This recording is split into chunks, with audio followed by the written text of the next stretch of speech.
You are 34 minutes late. Your interview is over. The words landed like a slap. Nkiru Madu stood frozen at the glass doors of Ardent Care, her blouse stained, her file bent, and her breathing still uneven from running across Ikeja traffic. "Ma, please," she said. An elderly man collapsed on the road. I had to stay until the ambulance came. The HR director did not blink. Every careless candidate comes with a touching story. A few applicants looked away. One man laughed under his breath. Nkiru swallowed hard. This was the job that could save her family from another month of unpaid bills. And now, one act of kindness had destroyed it. She turned toward the executive table. Then her heart stopped. The old man she had lifted from the roadside was sitting beside the CEO. He slowly removed his glasses. "I remember her," he said. The whole room fell silent. But what he said next shocked everyone. "Before we continue, tell us where you are watching from and your local time.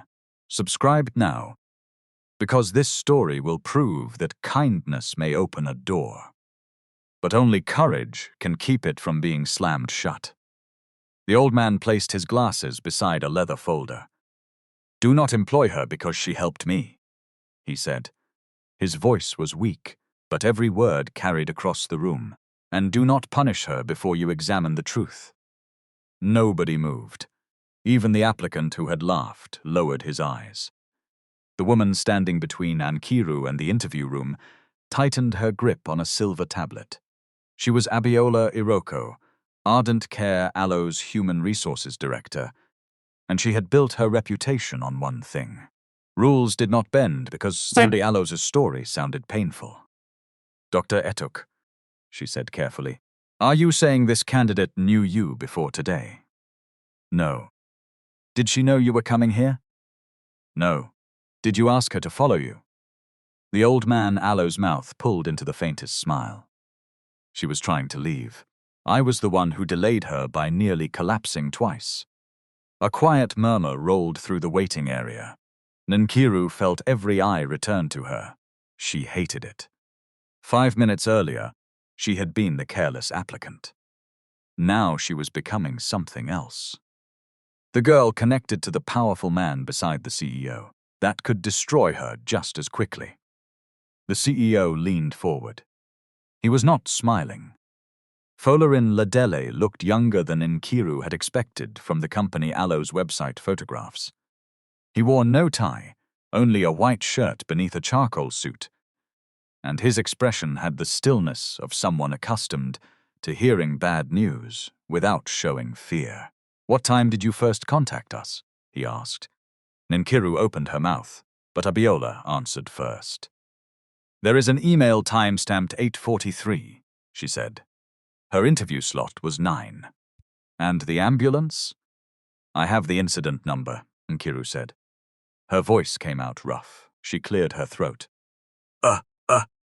The emergency response officer sent it to me because I told him I needed proof." Abiola studied her. "You asked for evidence while an old man was being taken to hospital." "I asked, after they stabilized him and loaded him into the vehicle." "Why?" "Because I knew how this would look." That answer silenced the room again. Folarin extended his hand. "Let me see the email and incident number." Nkiru stepped forward. Her legs felt hollow. As she passed the other applicants, a man in a navy blazer shifted his chair aside without looking at her. She had noticed him before. Lean face, neat beard, polished shoes. The kind of confidence that came from arriving early, with 3 printed copies of his CV. His name tag read Saliu Jega. Nkiru handed her phone to the CEO. He read the screen, passed it to Abiola, then looked at Dr. Etok. "Sir, because you are involved, you cannot take part in any decision concerning this candidate." "Correct," Dr. Etok replied immediately. "I will leave before the assessment begins." There was no protest, no dramatic demand, no rich man slamming the table and ordering everyone to employ the woman who saved him. Instead, he gathered his folder.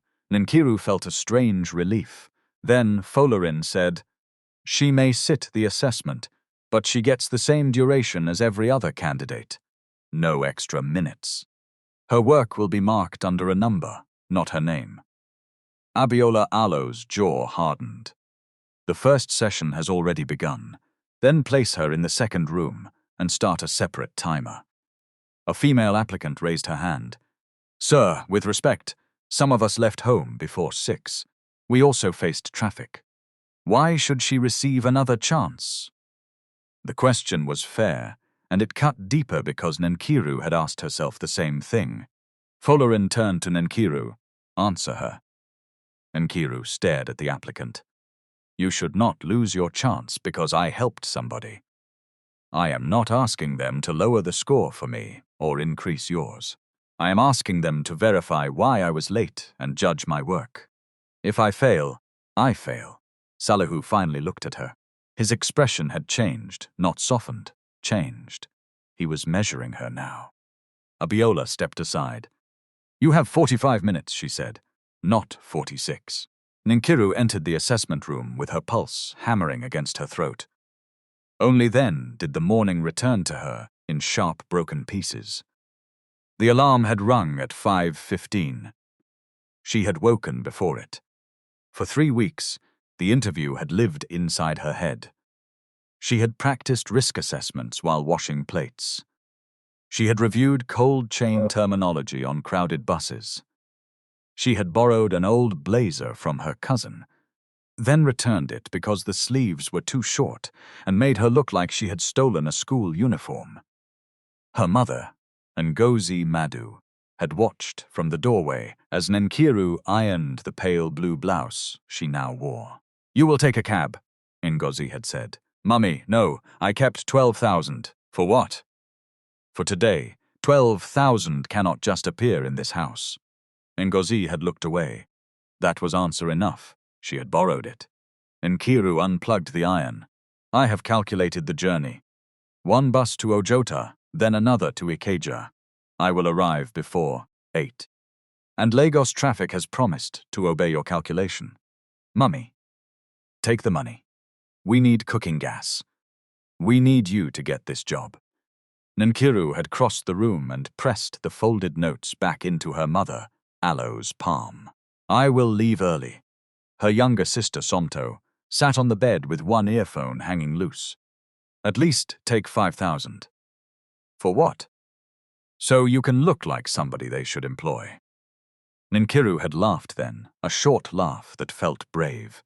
What does an employable person look like? Not somebody sweating inside Danfo. Then they should interview my brain before the sweat comes out. By 6:10, she was outside. By 7:20, she had reached Ojota despite one broken-down bus and a conductor who spent 5 full minutes quarreling over 50 naira. She still had time. That was what mattered. Then the traffic officer waved vehicles away from the service lane because a delivery truck had stalled. Passengers climbed down and scattered toward different stops. Nkiru checked her phone. 7:48. Her interview was at 9. The company advised candidates to arrive 20 minutes early. She could still make it. She walked quickly past hawkers raising gala. Bottled water and phone chargers above their heads. A preacher stood beneath the pedestrian bridge, declaring that somebody Alo's delay would become a testimony. Nkiru almost smiled. Then she heard the shout. "Baba! Baba! Hold yourself!" An elderly man had stopped beside a newspaper stand. At first, Nkiru thought he had stumbled. His right hand gripped the metal frame. His left hand searched blindly at the front of his kaftan as though he had misplaced a pocket. 2 young men stepped back. A woman lifted her phone. "Maybe he is drunk," somebody said. The old man Alo's knees folded. He struck the side of the newspaper stand before sliding to the ground. Nkiru Alo's body moved before her mind had finished deciding. She dropped beside him. "Sir? Can you hear me?" His eyes opened, but they did not settle on her.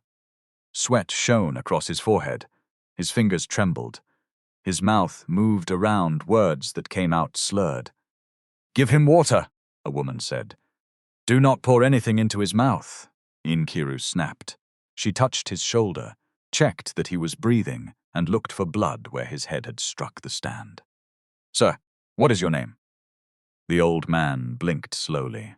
"Bas Basi." "Do you have diabetes?"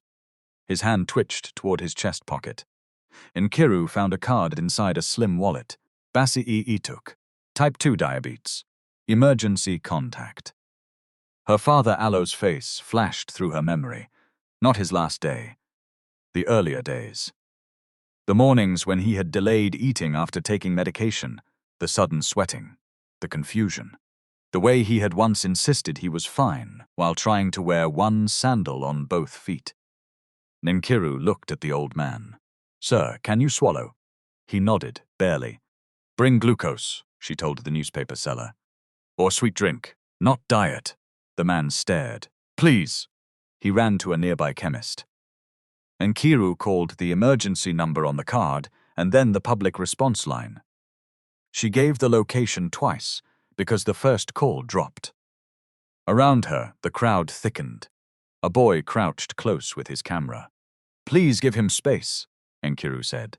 Nobody moved. She stood halfway and pointed at the traffic officer. "Officer, I beg, help me clear them. He needs air." Authority did what urgency could not. The officer pushed people back. The chemist returned with glucose gel and a small carton of sweet juice. Nkiru checked the old man again. "Sir, I will give you a small amount. You must swallow. Do you understand?" He nodded. She placed the gel carefully inside his cheek, then waited. She did not force the juice. She did not shake him. She did not pretend to be a doctor, because she had studied biochemistry and once worked in quality control. She watched his breathing. She watched the time. After several minutes, his eyes focused on her face. "You are going somewhere," he said. "Yes, go. The ambulance is coming. You have done enough. I will decide that when they arrive." The traffic officer laughed softly. "Madam, this one has strong head." Nkiru checked her phone. 8:26. Her stomach tightened. She opened her email and typed with one thumb. "Good morning. I am scheduled for the final quality and vendor risk analyst interview at 9 a.m. I am currently assisting an elderly man experiencing a medical emergency near Bogota. Emergency services have been contacted. I may arrive late. I will provide the incident details upon arrival. I understand if the panel must proceed, but I respectfully request that this message be recorded before my interview time." She sent it. No reply came. The old man Alo's condition improved, then dipped. His eyelids lowered again. Nkiru kept him upright against the stand and spoke to him. "Dr. Etux, stay with me." His eyes opened. "How do you know, doctor?" "It is on your card. I could have bought the card." "Then you have spent money to confuse strangers." A dry sound escaped him. It took Nkiru a second to realize he was laughing. The ambulance arrived at 8:47. The responders checked his glucose level, placed him on a stretcher, and asked Nkiru what she had given him. She told them exactly. How much? She told them. What time? She told them that too. One responder nodded. "Good." Dr. Etuk caught her wrist before they lifted him. "Your name, Nkiru Madu. Where are you going?" "Ardent Care." His grip tightened. "Ardent Care, yes." He looked as if he wanted to say more, but the responder moved her aside. Nkiru turned to leave, then she turned back. "Please, I need an incident number." The responder raised an eyebrow. "For my interview. They may think I am lying." He gave it to her. By 9:00 she was inside a cab she could not afford, begging the driver to take the faster route. By 9:17, traffic stopped completely near Allen Avenue. By 9:22, she paid and started running. By 9:34, Abiola told her the interview was over. Now, inside the small assessment room, Nkiru looked down at the case study waiting on the table. Her hands were still trembling. She pressed both palms flat. "Breathe." "Hmm?" she whispered. The document described a shipment of temperature-sensitive medicine. The logger showed an excursion above the approved range for 38 minutes. The delivery was due at a major hospital. Cancelling it might create a shortage. Releasing it might expose patients to risk. The question at the bottom asked, "Would you release or reject the shipment? Explain your decision." Nkiru read it once, then again. It was a trap. Not because either answer was automatically wrong, but because the information was incomplete. She began writing. She would not release the shipment yet. She would not reject it yet either. She would place it under documented quarantine and request the full temperature graph, device placement, calibration status, product stability data from the manufacturer, packaging integrity records, route history, and approval from an authorized quality officer. A temperature excursion did not always mean a medicine had become unusable. But uncertainty was not proof of safety. She wrote until her fingers cramped. Outside, the panel waited.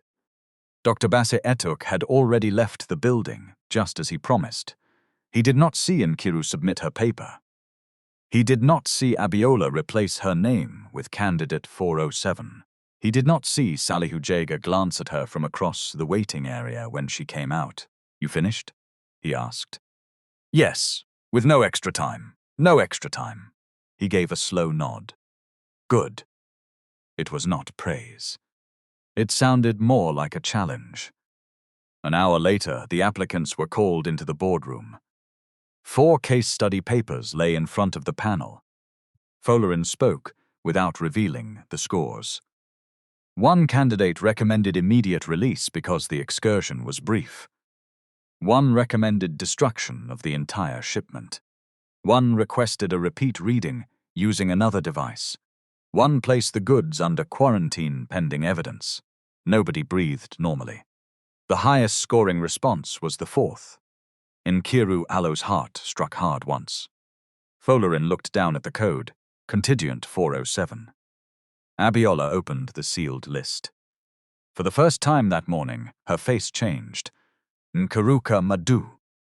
The woman who had questioned the second chance looked stunned. Salihu leaned back in his chair.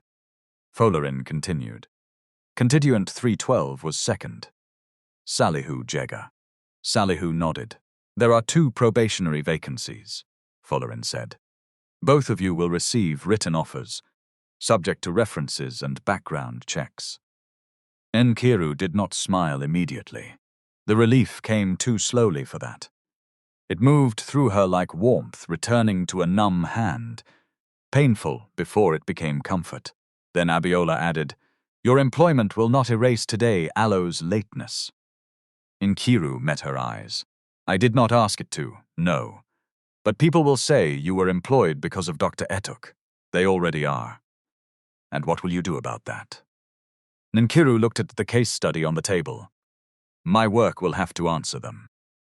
At the far end of the room, Folarin Ladele watched her closely. He had spent 15 years building a company around speed, reliability, and measurable results. He believed numbers removed emotion from decisions. He did not yet understand that some numbers were only fear wearing a clean shirt, and Nkiru had just walked into the middle of the most dangerous one in his company.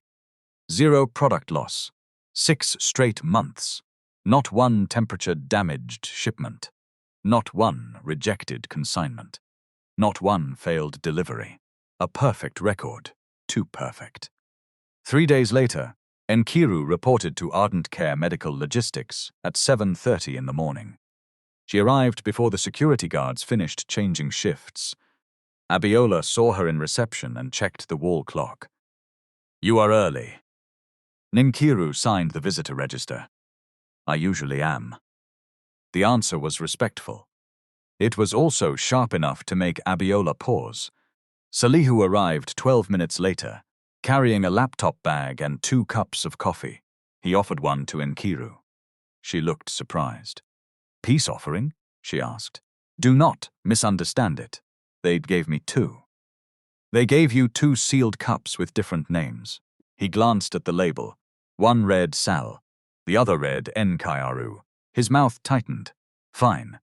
It is a professional gesture. She accepted it, professionally received. For 1 second, both of them nearly smiled. Then a man from operations entered the reception area and looked directly at Nkiru. So this is her. Nkiru turned. He wore an Ardent Care identification card and the confident grin of someone entering a conversation he believed he already understood. The lady that rescued Chairman. Dr. Etuk is not the chairman, Abula said. The man shrugged. Committee chairman, board chairman. Old man beside CTO chairman is chairman. My name is Nkiru, she said. Yes, yes. Papa connection. Salihu Alo's eyes moved toward her. The nickname landed softly. That made it worse. Abiola did not laugh, but she did not correct the man again either. Nkiru took one sip of coffee and placed the cup down. Which fleet operations? What is your name? His grin weakened. Kelechi. Good morning, Kelechi. Since we will work together, use my name. I will use yours. Then she picked up the coffee and followed Abiola toward orientation. Behind her, Salihu remained silent. He had not joined the mockery. He had not defended her. In the weeks ahead, that distinction would matter. Just not yet. Orientation lasted 2 days. There were forms, passwords, confidentiality agreements, fire exits, warehouse rules, and enough acronyms to make a sensible person suspicious of the alphabet. On the 3rd morning, Nkiru and Salihu were driven from the Ikeja headquarters to Ardent Care ILO's main operations warehouse in Ilupeju. The building looked less impressive than the corporate office. No polished glass. No wall-sized company values. Just loading bays, refrigerated vehicles, humming generators and workers, moving with the tense speed of people, whose mistakes could cost more than their yearly salaries. A large banner hung above the quality desk. 6 moves, 0 product loss, 1 standard, excellence. A woman stood beneath it in a dark green trouser suit. Temelade Sanya did not need an introduction. Everyone straightened when she entered. She was Ardent Care ILO's chief operating officer, the executive who had transformed the company from 3 rented vans into one of the most reliable medical logistics firms in the region. Her face appeared in business magazines beside words like discipline, scale, and execution. She looked first at Salihu. Data analyst? Yes, Ma. Then at Nkiru. Quality and vendor risk? Yes. Ma. Temelade eyes paused on her name badge. Nkiru Madu. Nkiru knew that pause. You are the candidate from the interview incident. Yes. Ma. I do not run this warehouse on incidents, emotions, or special relationships. Neither do I. The answer came too quickly. Salihu looked at the floor. Temelade Alo's eyebrows lifted. Nkiru corrected herself. I mean, I understand, Ma. No, you meant what you said.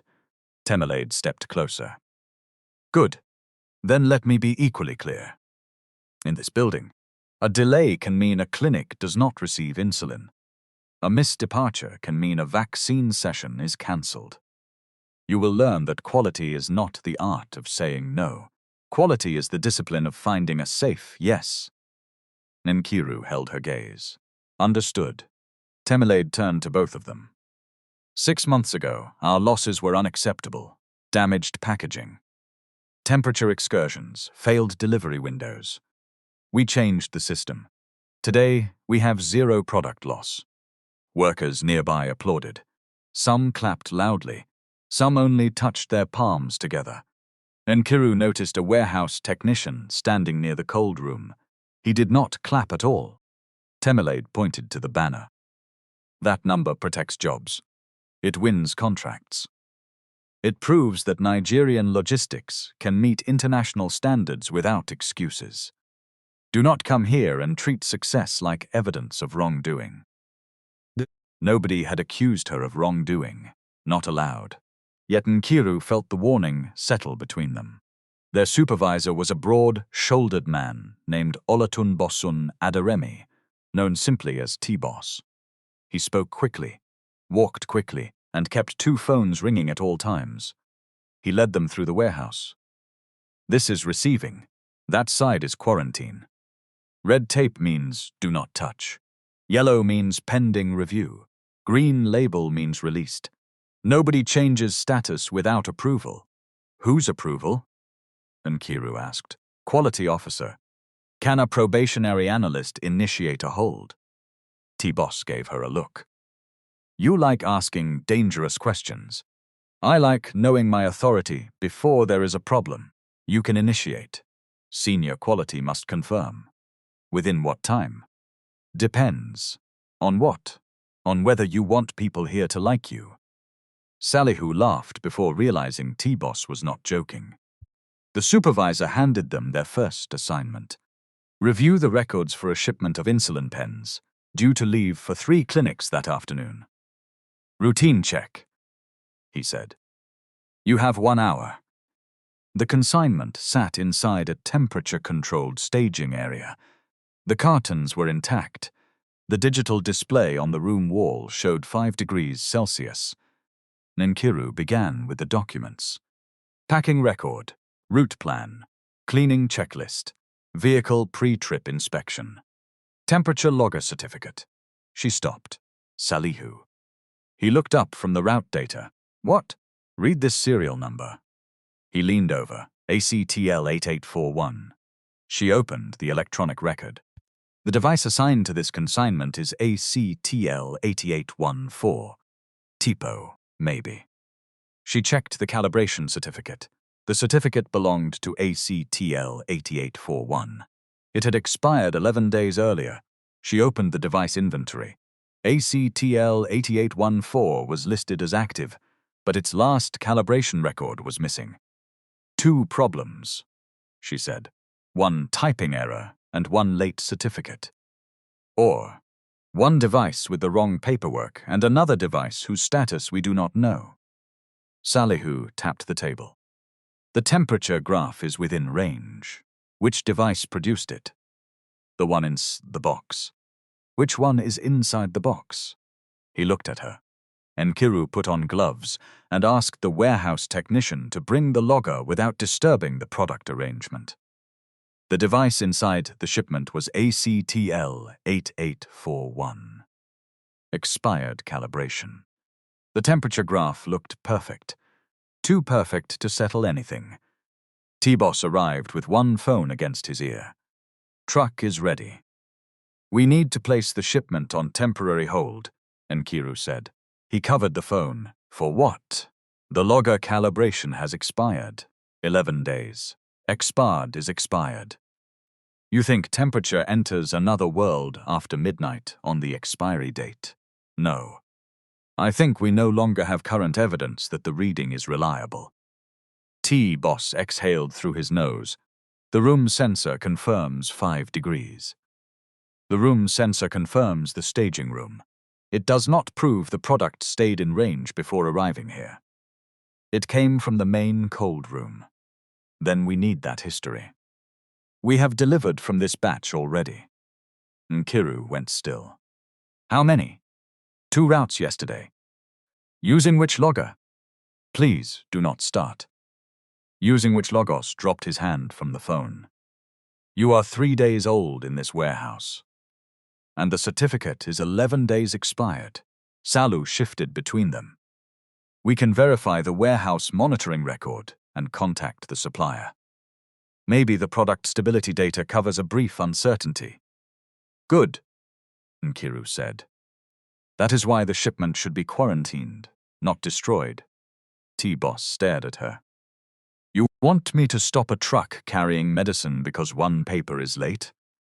I want you to stop it until an authorized person confirms the readings can be trusted. The temperature-controlled doors opened behind him. Temelade entered. Somebody had called her. What is being stopped? She asked. T-Boss answered before Nkiru could. The new analyst says the insulin cannot leave because a logger certificate expired 11 days ago. I said it should be held pending review. Temelade took the certificate. Does the logger work? It produced readings, Nkiru said. That was not my question. Without a valid calibration status, I cannot confirm the readings are accurate. Temelade looked at Salihu. Do you agree? Salihu hesitated. That hesitation spoke louder than an answer. The values are consistent with the staging room sensor, he said at last. But she is correct that the device identity and calibration status should be reconciled.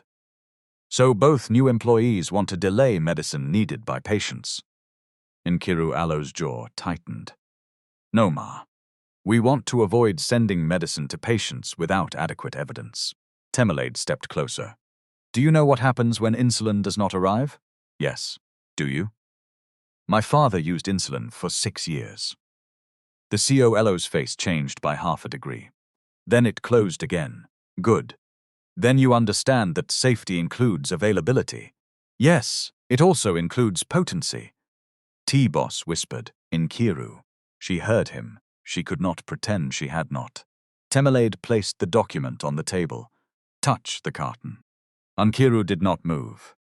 Ma, touch it. Nkiru rested her gloved palm against the outer packaging. Is it cold? Yes. Then what exactly are you protecting us from? The fact that my hand is not a calibrated instrument. The room went quiet. Even the generators seemed farther away. Temelade Matu's eyes hardened.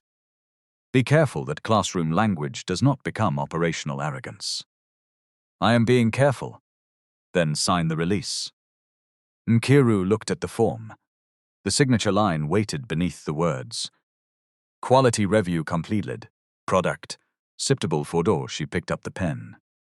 Salihu watched her. T-Boss relaxed slightly.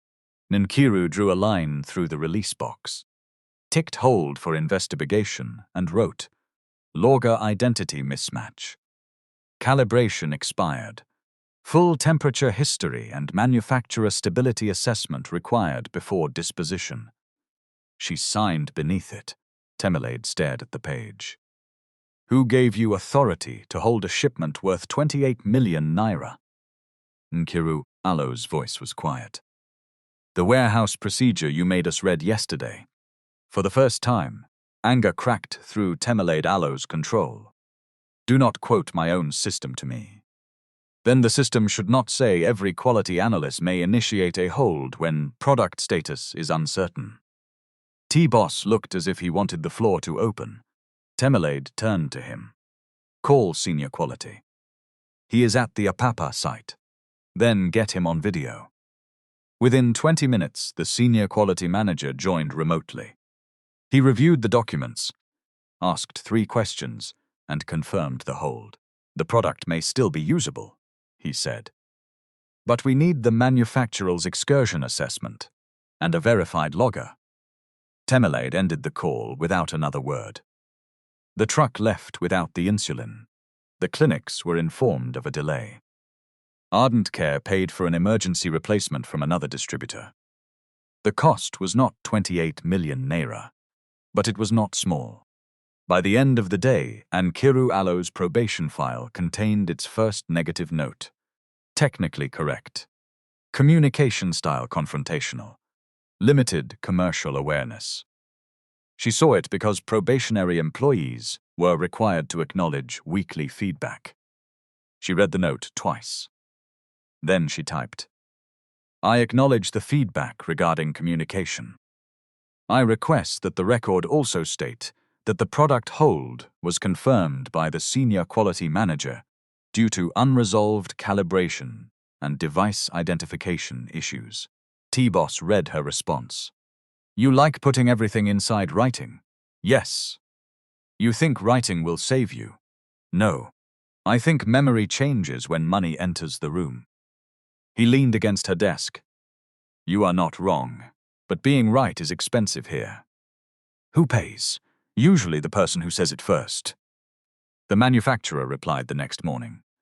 The available data did not prove the insulin had been damaged. However, because the logger A-Low's calibration was expired and the shipment history could not be independently verified, the manufacturer could not support release. The consignment remained quarantined. Nkiru expected Temilade to acknowledge the decision. Instead, the COO sent a company-wide message praising the operations team for rapidly managing a documentation deviation without patient impact. No mention of the hold. No mention of the analyst who had refused to sign. No mention of the 2 shipments that had already left from the same batch. Nkiru asked T-Boss for the records of those deliveries. His expression closed. Why? Same batch. Same logger issue. They are gone. That is not an answer. It is the only one I have. Salihu looked up from his laptop.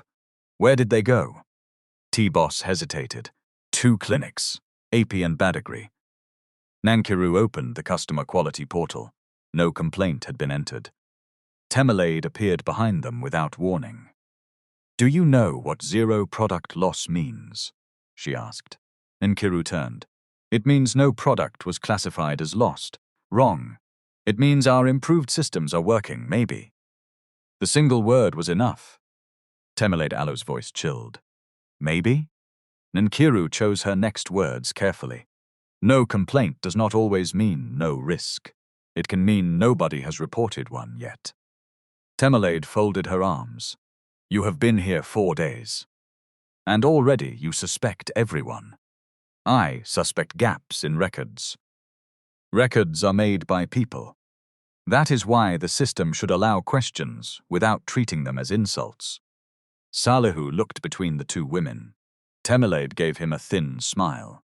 Mr. Jega, perhaps you can teach your colleague how data should support conclusions instead of imagination. He did not answer immediately. Then he said, The data is incomplete, Ma. Nkiru looked at him. He kept his eyes on the screen. Temilade Alo's smile disappeared. You both have real work to do. After she left, Salihu closed his laptop. Do not look at me like that. Like what? Like I have joined your crusade. I do not have a crusade. You challenged the COO in your first week. I challenged a signature. You think there is a difference? There should be. He rubbed his forehead. Listen, Nkiru. I have worked contract roles for 5 years. Every company says speak up. What they mean is speak up after you know who can survive hearing it. So we should wait until medicine harms somebody? I did not say that. You nearly did. He stood. And you nearly accused an entire warehouse of hiding damaged insulin because one certificate expired. I said, the records require investigation. You say everything in a way that sounds like a courtroom. Maybe because everybody keeps trying to make uncertainty disappear with confidence. Salihu picked up his laptop. You know why people think you have protection? Because I helped Dr. Etuk. No, because you speak like consequences are for other people. The words struck harder than Nkiru expected. He left before she answered. That evening, she sat in a Danfo, crawling through traffic and replayed the argument. Was she brave, or merely careless with a job she had not yet had long enough to value? At home, her mother had bought fish. Not much. 1 smoked fish divided through a pot of soup, but Nkiru noticed. Where did this come from? Ngozi shrugged. Market. With which money? Your transport allowance entered yesterday. Nkiru looked at the table. Her first small payment from Ardent Care had already become food. Somto emerged from the room holding a printed course registration bill. I did not show you because of the interview, she said. Deline is next week. Nkiru took the paper. The amount was more than half her monthly probation salary. Her mother watched her face. Do not worry. We will manage. Those words had become the family Alo's most dangerous prayer. Nkiru thought of the release form, 28 million naira, a delayed truck, a negative note in her file. She thought of what Salihu had said. Consequences are for other people. No. The consequences were sitting at her own dining table. That was precisely why Temilade Alo's order had been so tempting. Sign, keep quiet, collect salary, feed the people you love. Let somebody else carry the uncertainty. Nkiru folded Somto Alta's bill carefully. I will pay part on Friday. How? I will manage. Her mother frowned. Do not use that word. Nkiru almost laughed. The next morning, she sent an email to Dr. Bassi Etuk. He had written to thank her after the interview, but she had not replied beyond a brief acknowledgement. This time, her message was longer. Good morning, sir. I appreciate your gratitude, and I am pleased you recovered. Because you chair an oversight committee connected to Ardent Care, I believe any future communication concerning my work should pass through official channels. I do not want your kindness toward me or mine toward you to create a perceived conflict of interest. His reply came 20 minutes later. Agreed. You acted correctly on the road. You are acting correctly now. I will not contact you privately again regarding Ardent Care matters. No promise of protection, no secret advice, no invitation to lunch. Nkiru saved the email in a folder labeled Personal Ethics. At the warehouse, Salihu was waiting. He turned his screen toward her. I checked the route data for yesterday, Alo's 2 deliveries. Nkiru sat. What did you find? The Badagry clinic logged no issue. And no temperature record was uploaded at delivery. Missing? Maybe. She looked at him. He raised both hands. Your word is entering my head. I said maybe. A customer service notification appeared on Nkiru Alo's screen. Quality query. EPE Immunity Specialist. Clinic. She opened it. The message was from a pharmacist named Efe Omoruyi. Delivery received yesterday at 4:42 p.m. Outer cartons were cool, but 2 gel packs were fully thawed and the transport bag seal was loose. Driver requested immediate signature due to return schedule. Please confirm whether product may be used. We have isolated stock pending response. Attached were photographs. Nkiru enlarged the first image. The carton labels matched the batch from the previous day. The delivery device serial number was visible in the second photograph. ACTL 8841. The expired logger. She opened the warehouse record. The same device had been recorded inside the quarantined consignment in Ilupeju at 4:42 the previous afternoon. 1 device. 2 locations. At the same minute, Salihu leaned closer. That is impossible. No, Nkiru said. The record is impossible. We do not know yet which part is false. She called T-Boss. He arrived, saw the photographs and swore under his breath. Maybe the clinic reused an old image. Why would they? Nkiru asked. Customers make mistakes. So do warehouses. His eyes flashed. What are you suggesting? I am not suggesting. I am escalating a discrepancy. Do not contact the clinic. They submitted a quality query. Customer service will handle it. Customer service asked quality for a disposition. T-Boss lowered his voice. You do not understand the politics of this account. EAP Clinic is part of a network we are renewing next month. That does not change the medicine. It changes how we communicate. Fine. Then communicate carefully, but tell them to keep the stock isolated. He reached for her mouse. Nkiru moved her hand over it. Do not send anything yet. The product is already isolated.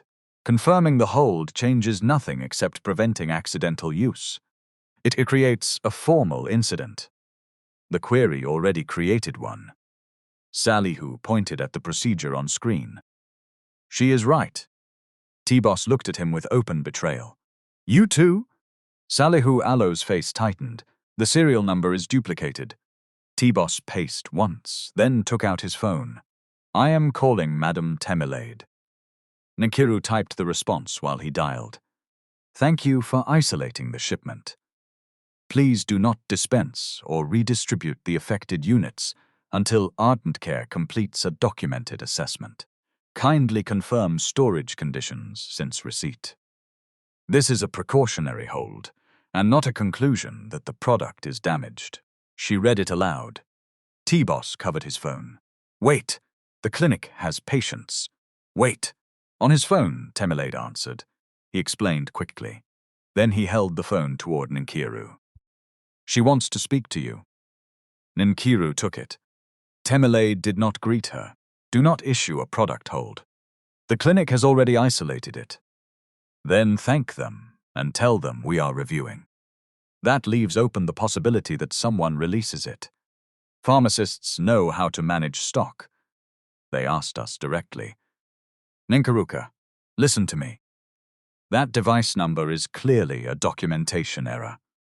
The product traveled in a validated container. Where is the validation record? A pause.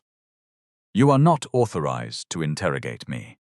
I am asking for the evidence needed to answer the customer. I am instructing you to let customer service respond. Nkiru looked at the drafted message. Her probation review was in 10 weeks. Somto Salo's fees were due in 6 days. Her mother had divided one fish through a pot of soup. She could obey. She could tell herself the clinic pharmacist was competent enough to keep the stock aside. She could allow the uncertainty to belong to somebody else. Then she remembered her father staring at an insulin pen and asking whether he had already injected himself. Patients trusted labels because they had no way to inspect the systems behind them. I will document that instruction, Nkiru said. Temilade. Alo's voice dropped. Be very careful. I am. She ended the call. Then she sent the precautionary hold message. 5 minutes later, her system access went gray. Access restricted. Contact administrator. Salihu Salo's screen changed at the same time. His root analysis folder disappeared. T-Boss stared at both monitors. Nobody spoke. Nkiru slowly removed her hands from the keyboard. The warehouse banner hung above them. 6 moves, 0 product loss. For the first time, the number did not look like success. It looked like a warning. The access restriction lasted 43 minutes. Long enough for everybody near the quality desk to notice. Long enough for 3 people to walk past slowly and pretend they were searching for the printer. Then the screens returned. No explanation appeared. T-Boss received a call and went outside. When he came back, he avoided Nkiru Alo's eyes. Your access was suspended during an administrative review. Who requested it? She asked.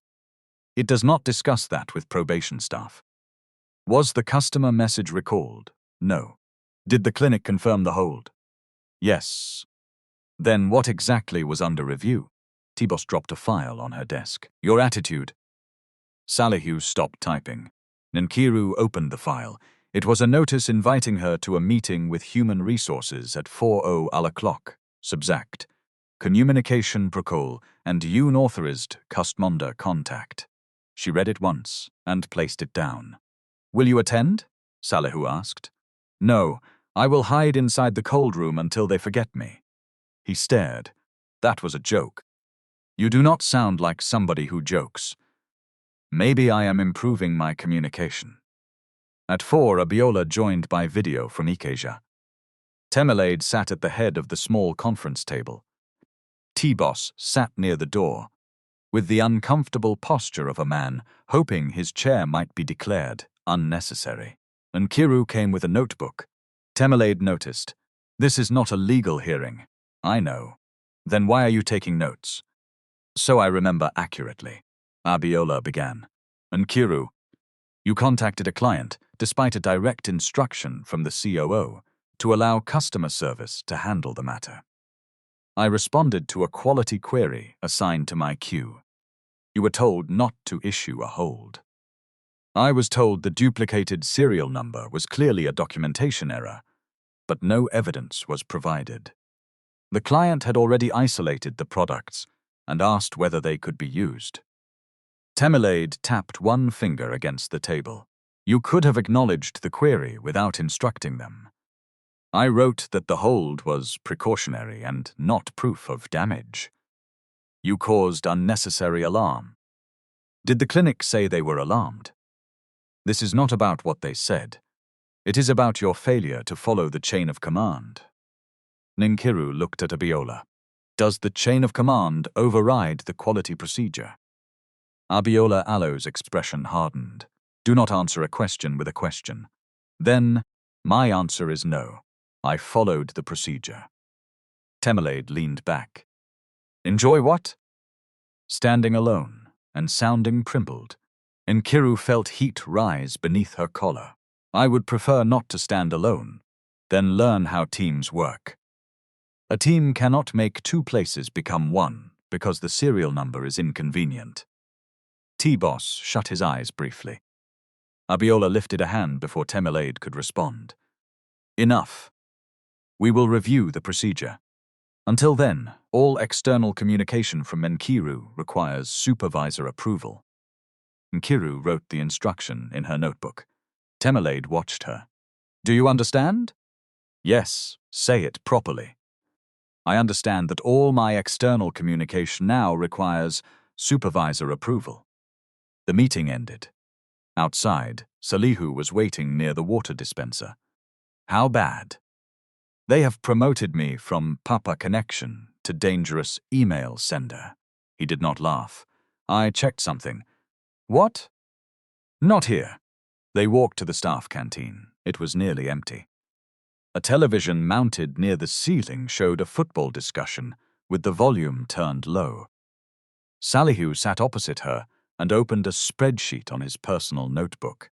I exported this before our access disappeared, he said. Nkiru Alo's face tightened. Company data? Device serial numbers and route timestamps. No patient information. No prices. You should not have moved it to a personal device. I did not. I sent a report through the internal analytics tool to myself before they changed the permissions. The notebook is company issued. She relaxed slightly. Show me. He filtered the records. ACTL 8841 appeared on 4 routes over 3 weeks. On one day, it was in Ilupeju at 10:14 and Badagry at 10:26. Impossible. Another logger, ACTL 7730, appeared in Abuja and Lagos on the same afternoon. Another had been recorded on a route 2 months after the asset register said it was retired. How many? Nkiru asked. I found 14 duplicated location events. Could it be a system synchronization issue? Possibly. Could devices have been renamed? Possibly. Could staff be copying serial numbers from old forms? Very possibly. He leaned closer.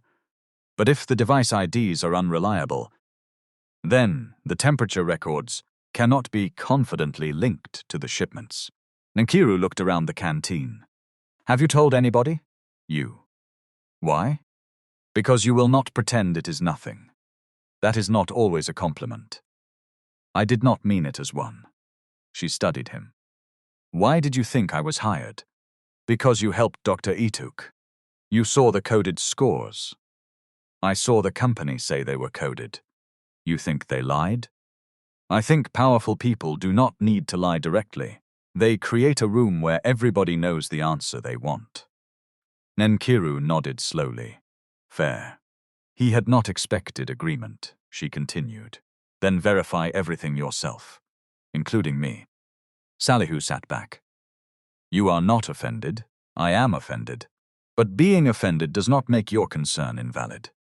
The next morning, a message began circulating on the warehouse staff group. It showed a photograph taken through the glass wall on interview day. Dr. Etuk sat beside Folarin. Nkiru stood in front of them, holding out her phone. The caption read, Some people submit CV. Some people submit rescue mission. Papa Connection University accepting students. By 9:00 the image had reached the fleet group, customer service group, and 2 private WhatsApp chats nobody officially admitted existed. Workers stopped talking when Nkiru passed. One asked loudly whether the emergency response service also handled promotions. Nkiru kept walking. At her desk, she opened the official messaging platform and wrote to Abiola. A photograph from the recruitment process is being circulated with claims that my employment resulted from a personal connection to Dr. Ituk.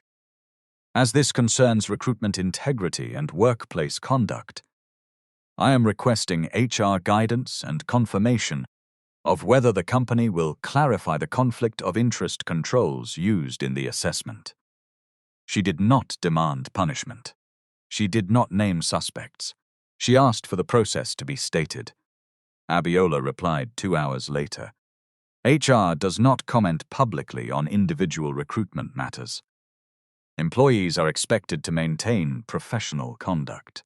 Please focus on your assigned responsibilities.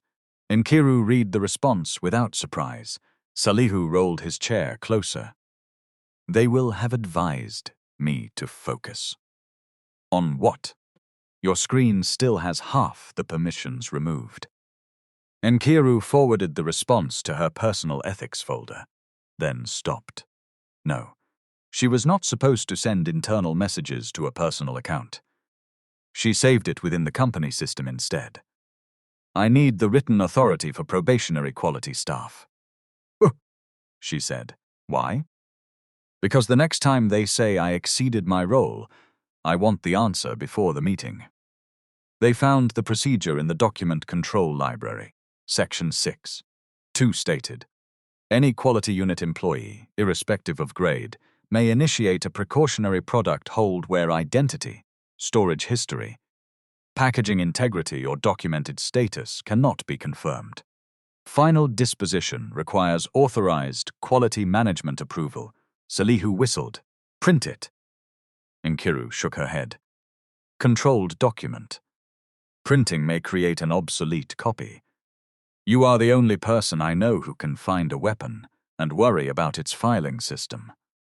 It is not a weapon. It will feel like one when you put it on Temelade Aloe's table. Nkiru sent the controlled link to Abiola and T-Boss with a polite note requesting confirmation that she had acted within scope. No answer came.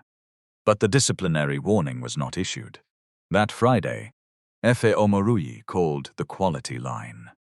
Because Nkiru Aloe's external communication required supervisor approval, T-Boss put the call on speaker. Good afternoon, Efe said. We have kept the insulin separate. Nobody has used it. Thank you, Nkiru replied. Has it remained between the labeled storage limits since receipt? Yes. Our pharmacy refrigerator logger is current. I have sent the report. T-Boss interrupted. Madam Efe, we apologize for the inconvenience. We are arranging replacement stock. That is fine, but I need to report something else. Nkiru picked up her pen. The driver asked our store assistant to sign the delivery before we checked the packs. When she saw the thawed gel, he said it was normal because Lagos weather is hot. T-Boss muttered something under his breath. Efe continued. He also said if we rejected it, his salary would be deducted. Did he say who told him that? Nkiru asked. No, I am not trying to make trouble for the driver. I am telling you because staff will hide problems if the punishment belongs to the person who reports them. Salihu looked at Nkiru. There it was. Not fraud, not villainy. A system teaching people to protect their salaries from the truth. Thank you, Nkiru said. Please include that in your written report. After the call, T-Boss shut the door. Drivers are not supposed to lose salary for rejected shipments. Do they? Salihu asked. Not officially. Nkiru stared at him. What happens unofficially? Their monthly performance score drops. Yes. And that affects their bonus? Route assignments? Sometimes. Contract renewal? T-Boss rubbed his face. You people think management wakes up and designs wickedness. It is not like that. Customers complain about delays. Finance complains about waste. Drivers complain about impossible schedules. Management creates targets. Then everybody finds a way to survive the targets. By hiding failures, Nkiru said. By avoiding unnecessary losses. Who decides unnecessary? Senior people. Using records created by junior people who are afraid to report. T-Boss looked at her for a long moment. You should learn to lower your voice. My voice is not raised. That is the problem. You say dangerous things calmly. On Monday, Nkiru and Salihu submitted a formal deviation report. It did not accuse Temelade. It did not call the 6-month record fraudulent. It stated 5 verifiable facts. Multiple device serial numbers appeared in geographically incompatible locations. Some calibration records were expired or absent. At least one customer reported compromised transport conditions. The relationship between specific temperature graphs and specific consignments could not always be confirmed. Performance incentives might discourage staff from recording rejections or delays. They recommended an independent inventory of all loggers, reconciliation of route records, review of the incentive policy and temporary quarantine of affected stock until product-specific assessments were completed. The internal system issued a reference number. QMS Dev 260417. Nkiru copied it into her notebook. Salihu photographed the screen using the approved screenshot function and attached it within the case file. For 3 days, nothing happened. On the 4th, the report status changed. Closed an aftig of existing operational improvement. No existing case number was listed. Nkiru clicked Request Clarification. The button returned an error. Salihu tried from his account, same result. They went to T-Boss. He did not look surprised. You were told to focus on assigned work. The report has been closed without investigation. Nkiru said. It has been absorbed into an improvement project. Which project? I do not know. Who closed it? I do not know. Who would know? Madam Temelade Alo's office. They walked there. Temelade Alo's assistant told them she was in meetings. They waited. After 40 minutes, the assistant said the COO had left through another exit for an external appointment. The following morning, Salihu was reassigned to a fleet efficiency project in Apapa. His manager described it as broader exposure. His device analysis permissions were removed. Nkiru was given 3 weeks of vend invoices to check for formatting errors. The message was clear. You are still employed. You are simply no longer allowed near the question. Salihu called her from Apapa at lunch. They want me to optimize delivery routes. You are good at that. They have given me last year ALO's data. Maybe they want historical comparison. Nkiru. I know. A long silence followed. Then he said, I found something before they removed my access. What? Calibration vendor invoices. She stood and walked away from the other desks. Go on. The company paid to calibrate 36 loggers in March. Yes?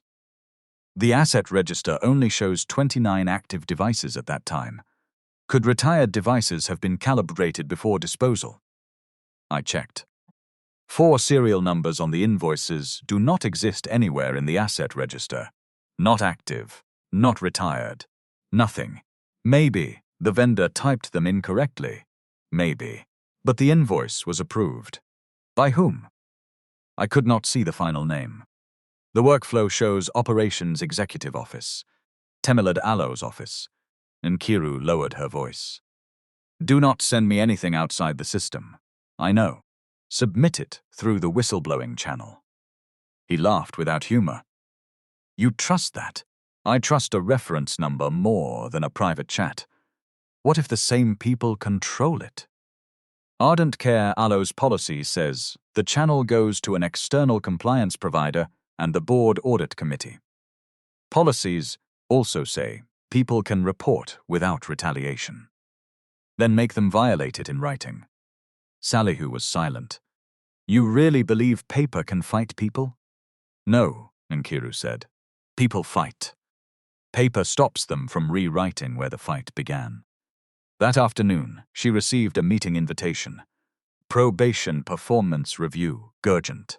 The attendees were Abiola, Temelade, and legal counsel. No supervisor, no agenda, no attached evidence. The meeting was scheduled for the next morning. At home, Nkiru did not tell her mother. She paid part of Somto Alo's course fee and watched the account balance fall to an amount that could not carry the family through 2 weeks. Ngozi served rice and stew. You are quiet. I am tired. Work? Yes. Are they treating you well? Nkiru looked at her mother Alo's hands. The skin around her fingertips had darkened from years of frying akara before sunrise. They are treating me like somebody who should learn. That is normal. Yes? Are you learning? Plenty. Ngozi smiled. Nkiru hated the lie hiding inside that smile. The next morning, legal counsel was already seated when she entered the conference room. His name was Chidi Onwukwe. He wore rimless glasses and spoke with a careful politeness that made every sentence feel prepared for future use. Abiola pushed a document toward Nkiru. It listed 3 concerns: failure to follow authorized customer communication protocols, disruption of commercial operations through disproportionate product holds, conduct creating mistrust between quality and operations.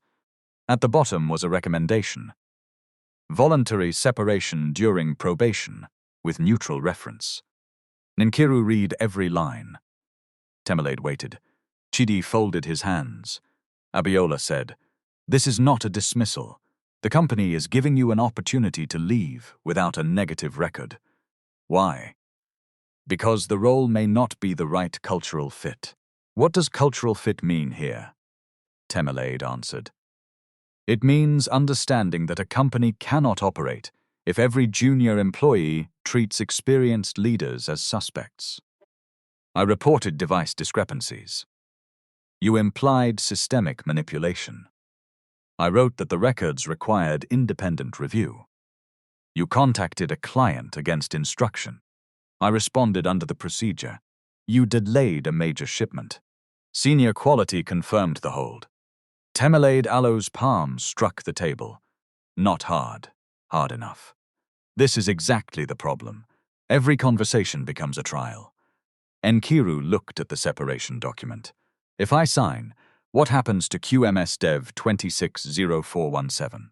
Chidi Alo's face did not move. This meeting concerns your employment. The report concerns why my employment is being reviewed. Abiola leaned forward.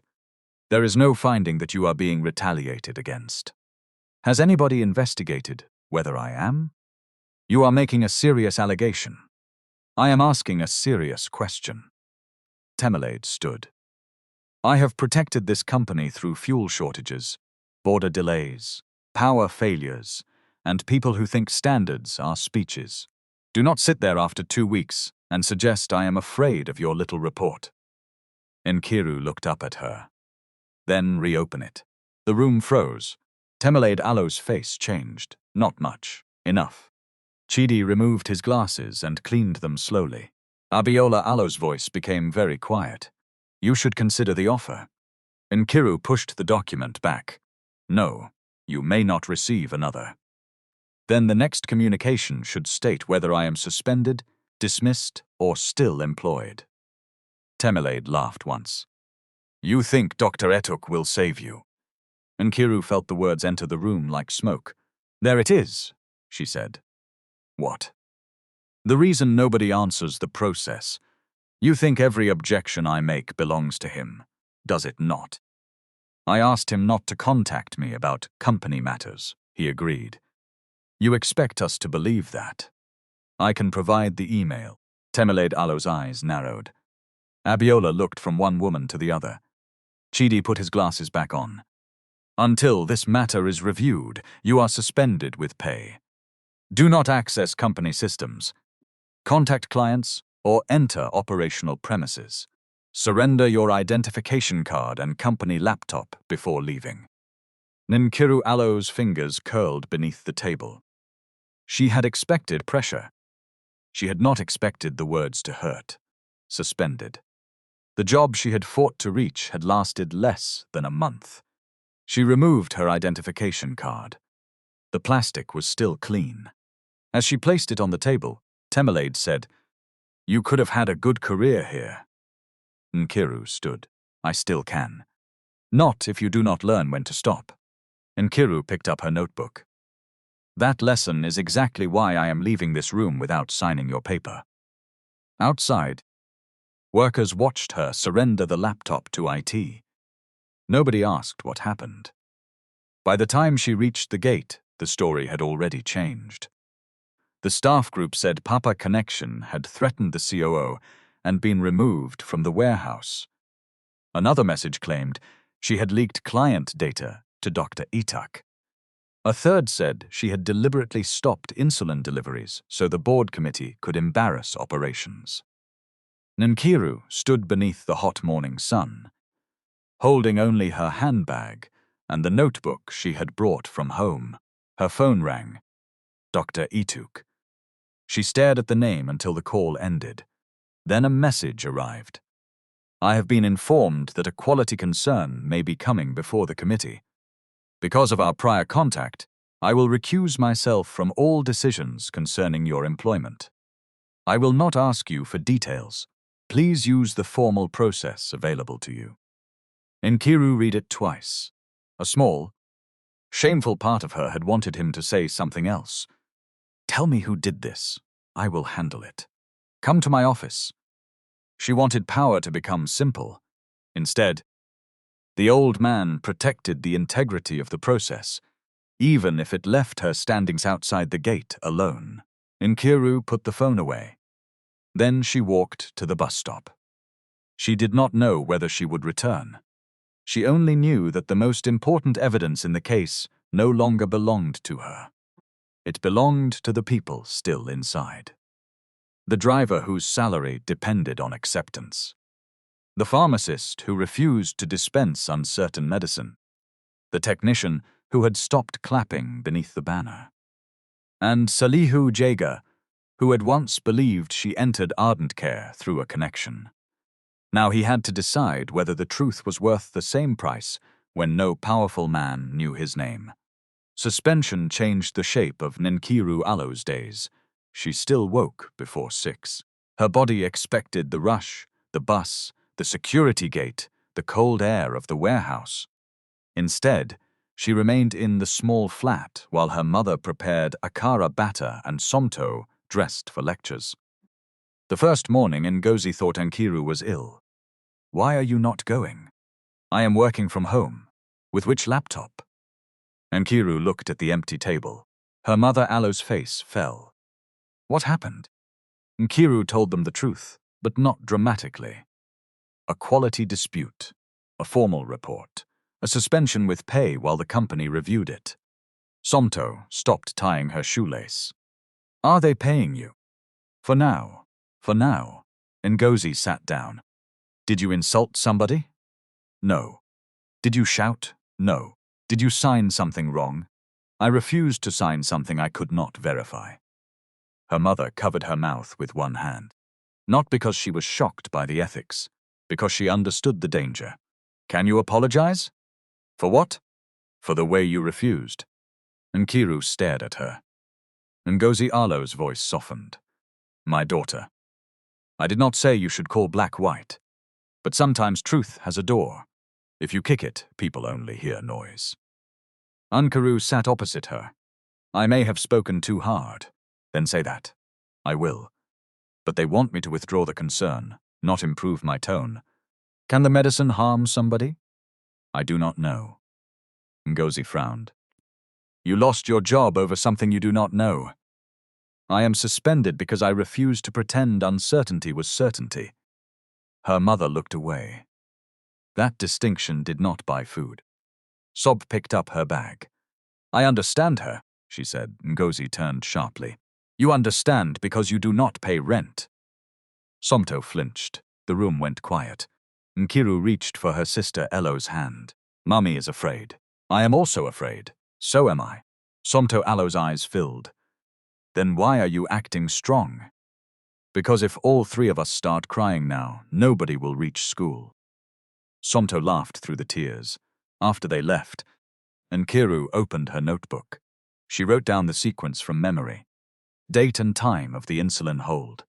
Serial number mismatch, manufacturer response, EP clinic query, duplicate location, deviation reference number, access restriction, reassignment of Salihu, meeting invitation, suspension.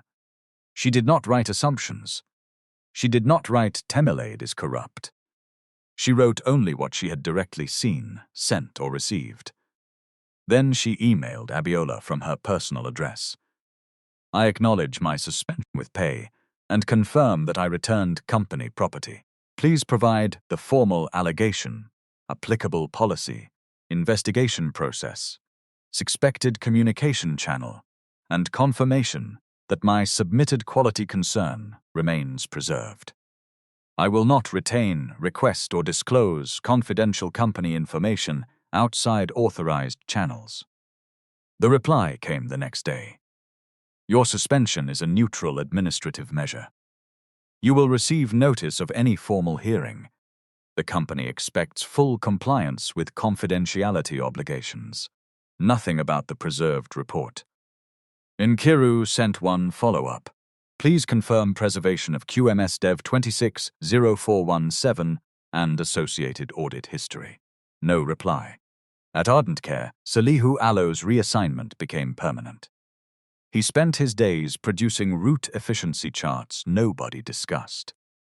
His access to the quality system remained blocked, but the external whistleblowing portal was available through the company Alo's public ethics page.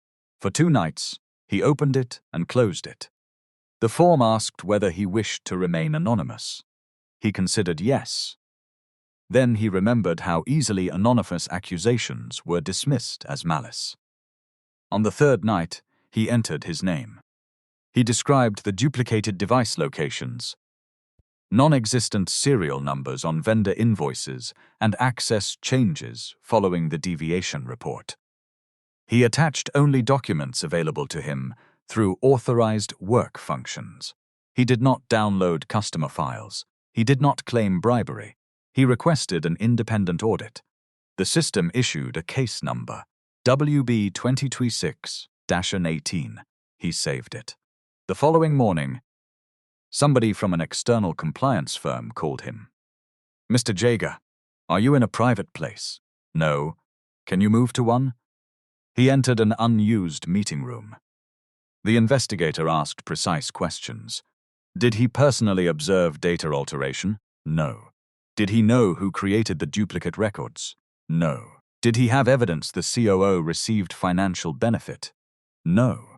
What did he know? That multiple records could not all be true.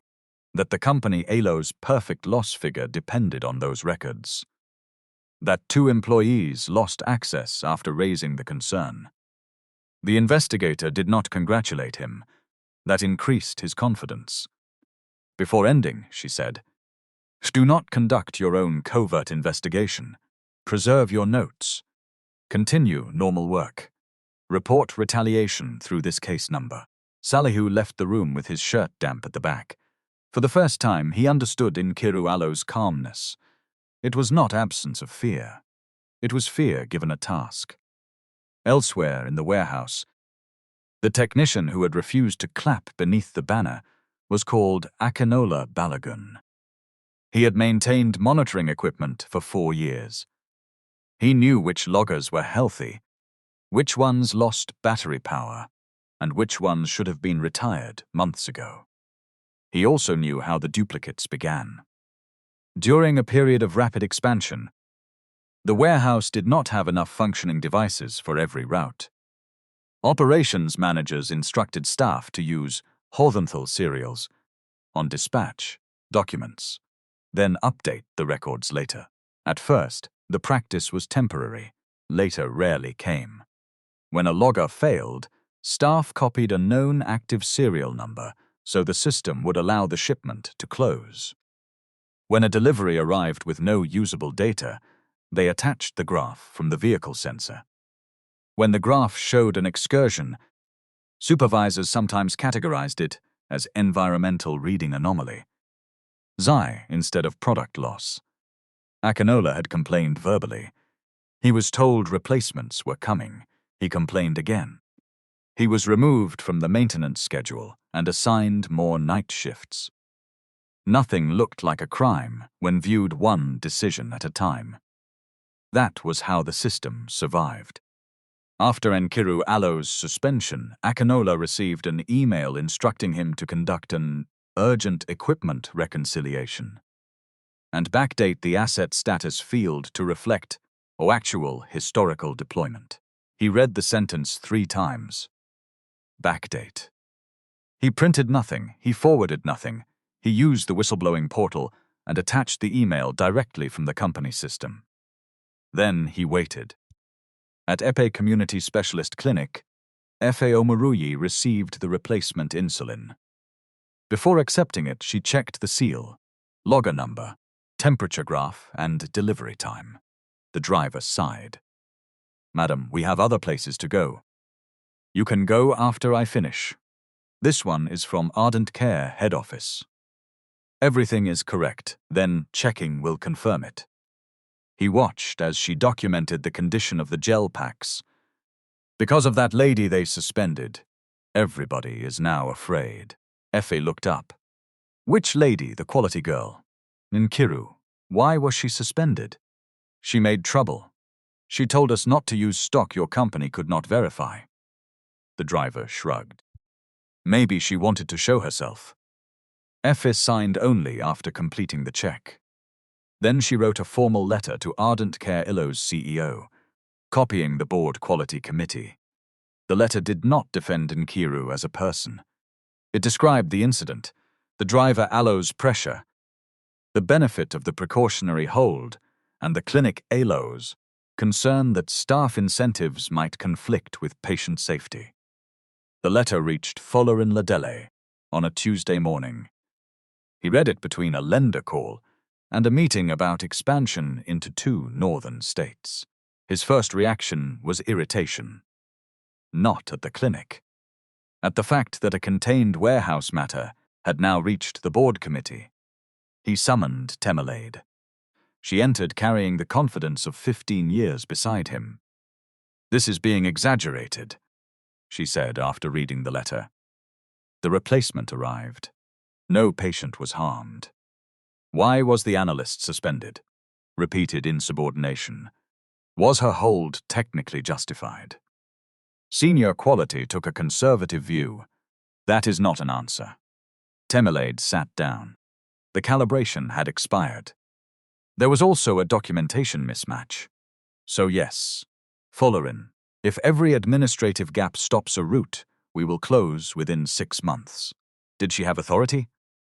She exploited a broad procedure written for emergencies. Folarin looked at her. Was the situation within the words of the procedure? Temelade Allo's lips tightened. Yes. He leaned back. Why did HR recommend voluntary separation instead of a standard performance plan? She is disruptive. She has worked here less than 1 month. And in that month, she has challenged executive instruction, frightened a client, and created suspicion across the warehouse. The client. Allo's letter says her warning protected them. The client does not carry our operating cost. Folarin put the letter down. Who does? Temelade stared at him. Patients do not pay for bad data, he continued. We do. She stood. You are allowing one dramatic recruitment story to affect your judgment. His expression changed. Do not use Dr. Ituk to avoid my question. And do not pretend the girl Leo's relationship to him is irrelevant. They have no relationship. She saved his life.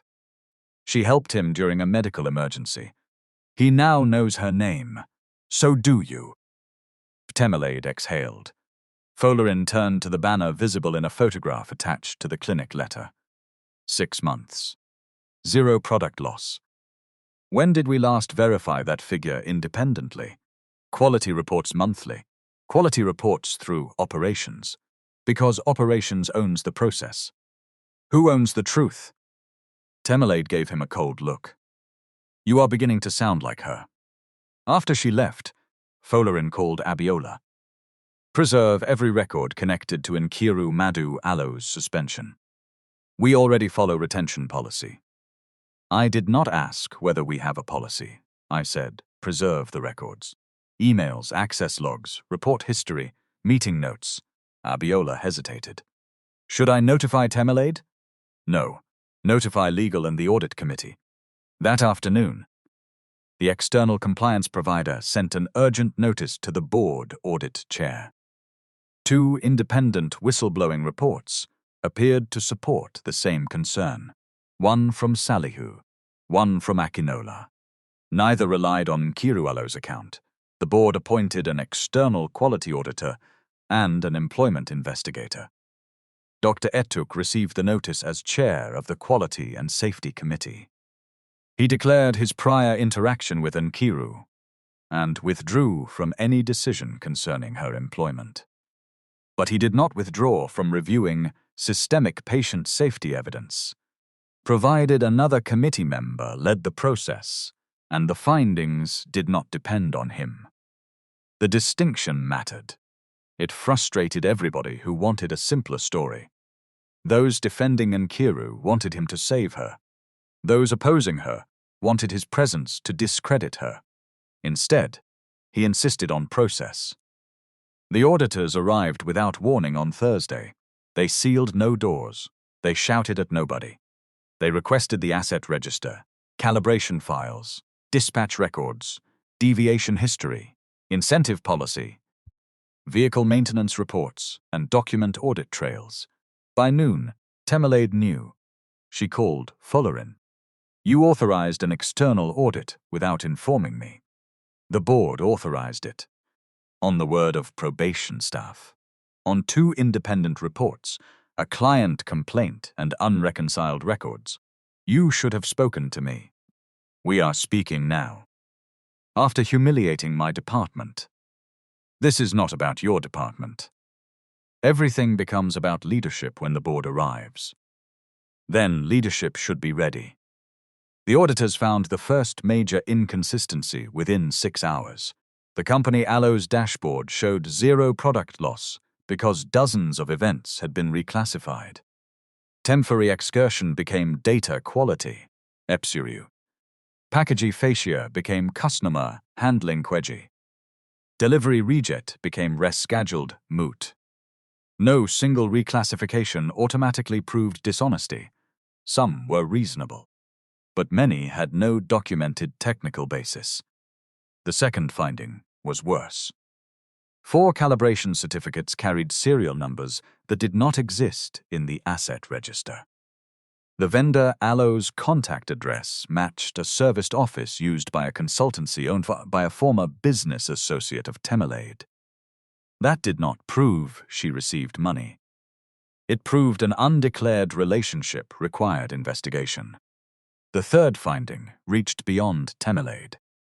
The executive bonus structure rewarded on-time delivery, low product loss, customer acceptance rate. It did not reward early reporting of risk, valid precautionary holds, corrective action completion, maintenance compliance. Drivers, warehouse supervisors and operations managers were financially punished when products were rejected, even when rejection protected patients. The design had Folarin Allo's signature. He sat alone with the document after the auditors left. He remembered the year Ardent Care nearly collapsed. Refrigerated vans failed. Customers left. Investors threatened to pull funding. He created the zero-loss incentive to force discipline. It worked. At least, the dashboard said it worked. He had never asked what employees had to rename to make the dashboard beautiful. Nkiru Allo's formal hearing was scheduled for the following Monday. Abiola called her. You may bring a representative. Is Dr. Etuk attending? No, he has recused himself from the employment matter. Good.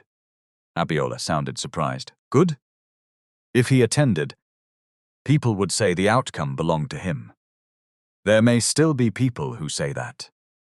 Then the evidence must answer them. The hearing took place at headquarters. Nkiru wore the same pale blue blouse from her interview day. She had washed the stain out, but one faint mark remained near the cuff. Salihu was not allowed inside during the first session because he was now a witness. Temilade attended with Chidi from legal. Abiola chaired. An external employment investigator sat beside her. The investigator began. This hearing is not to determine whether Miss Madu is pleasant, popular, or aligned with any executive. It is to determine whether she breached policy and whether any action against her was influenced by protected reporting. Temilade's face remained unreadable. The first allegation concerned unauthorized client contact. Nkiru opened the controlled procedure. She showed that the query entered her assigned queue. The product status was uncertain, and any quality employee could initiate a precautionary hold. She acknowledged that Temilade told her not to issue it. Why did you disobey? The investigator asked. Because the instruction did not resolve the safety question, and the procedure gave me an independent duty. Could you have communicated more respectfully? Yes. What would you change? I would state the procedure before stating my refusal. I would ask for the instruction in writing without sounding like a threat. Temilade leaned forward. So you admit your conduct was inappropriate? I admit my communication could improve. I do not admit the hold was wrong. The second allegation concerned disproportionate disruption. The manufacturer, Alo's written response, was presented. Release could not be supported with the available evidence. The allegation weakened. The third concerned mistrust between departments. The investigator asked Temilade for examples. She questioned staff integrity. Exact words? She repeatedly implied records were manipulated. Did she write that? She wrote that records were incompatible. Were they? Temilade paused. Some were. Then identifying the incompatibility is not the same as accusing a person. Chidi shifted in his chair. Temilade Alo's voice sharpened. You are examining sentences while I was managing consequences.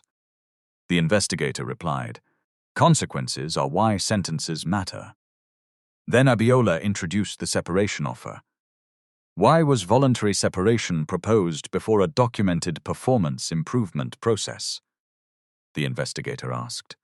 Abiola glanced at Temilade. The CO expressed that trust had broken down. Was HR independently satisfied? Abiola Alo's silence answered. Nkiru watched her. For the first time, Abiola did not look like the unbending guardian of rules. She looked like someone discovering she had enforced another person, Alo's fear. The hearing paused for lunch. Nkiru stepped into the corridor. Salihu stood near the window. How is it going? They have not thrown me out. That is progress. Are you afraid? Good, he frowned. Good. It means you know the cost. He gave a tired smile. I used to think you were fearless. I used to think you were arrogant. I was. You still are small. He laughed. The sound loosened something inside both of them. Then the conference room door opened. The external auditor entered carrying a sealed folder. Behind him came Efe Omoruyi, Akinola Balogun, and the driver from the Epe route. The evidence no longer belonged to one suspended woman. And Temilade, watching them arrive, finally understood that the story could not be reduced to Papa Connection anymore. The afternoon session began with Efe. She did not enter like a witness in a film. No dramatic heels. No angry speech. She carried a pharmacy file and spoke in the measured voice of someone used to being precise, because sick people depended on it. The shipment arrived at 4:42, she said. 2 gel packs were fully thawed. The outer cartons were cool. but that alone could not confirm product temperature. Our store assistant was told to sign quickly. By whom? The investigator asked. The driver shifted in his seat. F turned toward him. I am not saying he wanted to harm anybody. I am saying the system made rejection dangerous for him. The investigator looked at the driver. His name was Musa Danjuma. He had worked on contract for Ardent Care for 11 months.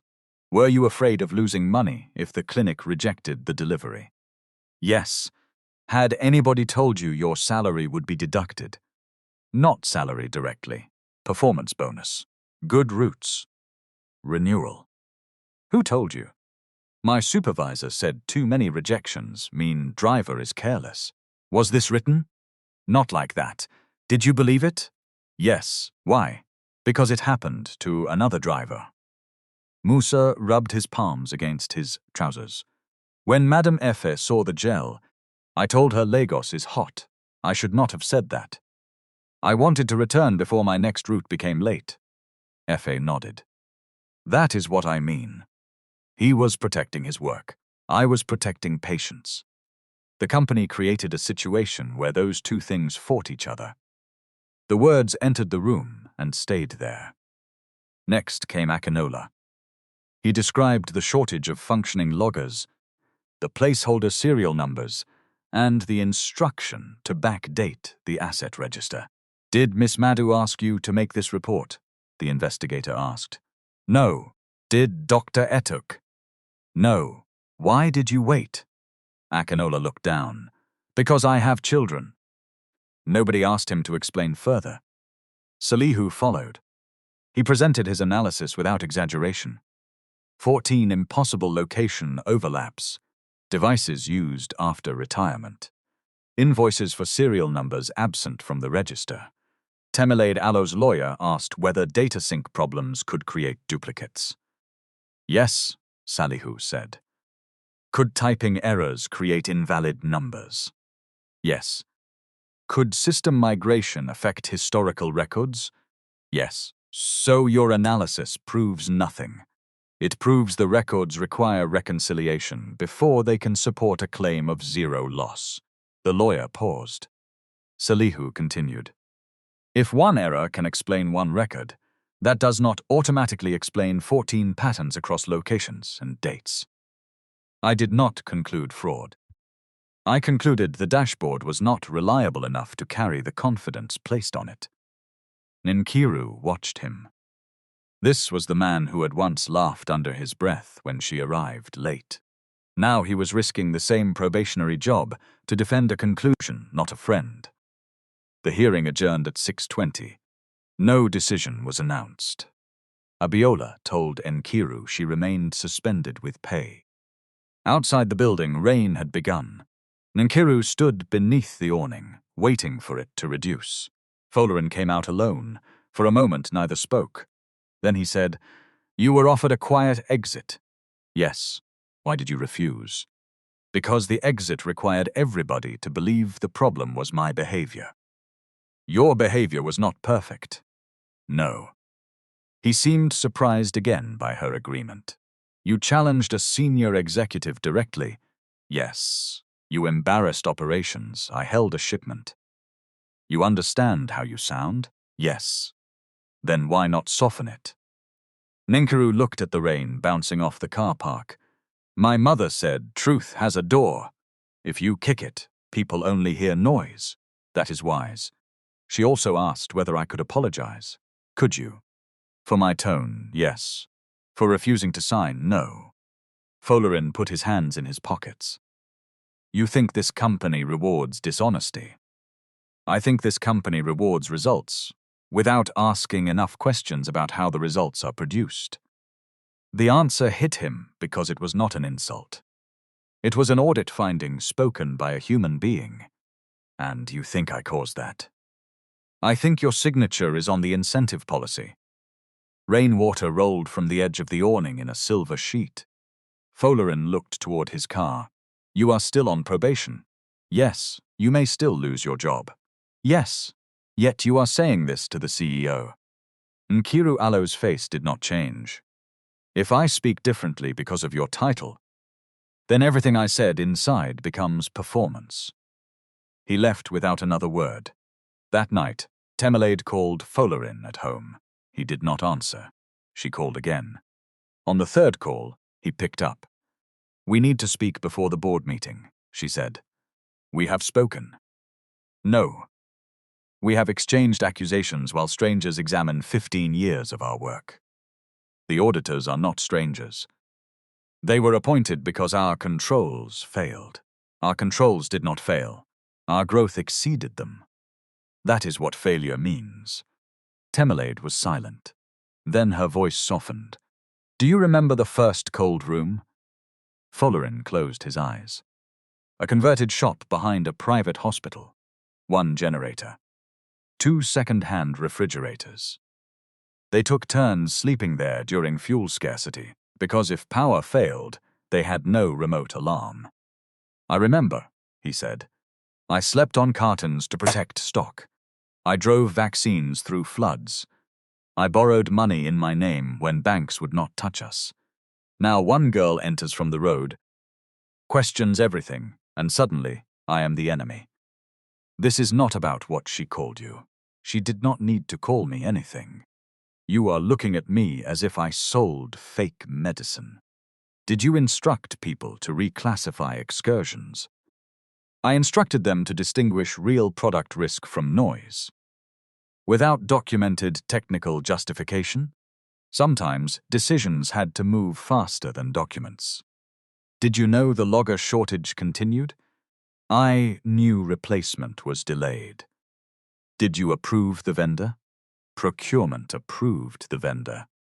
Did you disclose that its contact office was linked to Kola Adebisi?" A pause. Kola had once consulted for Temelaide before Ardent Care. "It was a serviced office," she said. "That was not my question. No, I did not disclose it." "Why?" "Because there was no financial relationship between me and the vendor. Then disclosure would have protected you." She breathed heavily into the phone. "Do you know what investors do when product loss rises? They call us incompetent. Do you know what hospitals do when we delay? They threaten contracts. Do you know what employees do when salaries are late? They do not praise transparency. So you change the truth. I manage the classification. You made the number perfect. I protected the company."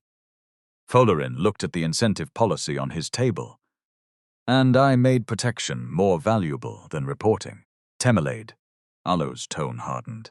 "Do not turn yourself into a martyr now. I am not. You signed the targets, yes. You celebrated the 6 months, yes. You used the figure in investor meetings, yes. So do not sacrifice me and call it governance." "I will not." For the first time, she sounded uncertain. "What does that mean?" "It means the board will see my responsibility too." The emergency board meeting took place 2 days later. Dr. Etuk sat beside Folarin, just as he had on the morning Nkiru arrived late. But this time, the chair between them did not symbolize rescue. It symbolized oversight. Dr. Etuk opened with a declaration. "I assisted in no employment finding concerning Ms. Madu. I reviewed no evidence dependent solely on her testimony. My prior interaction with her is recorded. The systemic report before us is led by Professor Kudirat Lawal, deputy chair of the committee. Professor Lawal presented the findings. No evidence showed that patients had been harmed by the reviewed consignments. No evidence established that Temelaide personally received money from the calibration vendor. Those limits mattered. Then came what the evidence did establish. Records were unreliable. Calibration controls were inadequate. Staff used placeholder serial numbers. Some events were reclassified without sufficient technical basis. Employees believed reporting rejection would harm their income or career. Quality lacked independent reporting access to the board. The zero-loss statement could not be supported, and Nkiru Alo's suspension followed closely after a protected quality report. Folarin listened without interrupting. Temelade sat across from him. When Professor Lawal finished, Temelade spoke. You are describing a growing company under pressure as though it were a laboratory.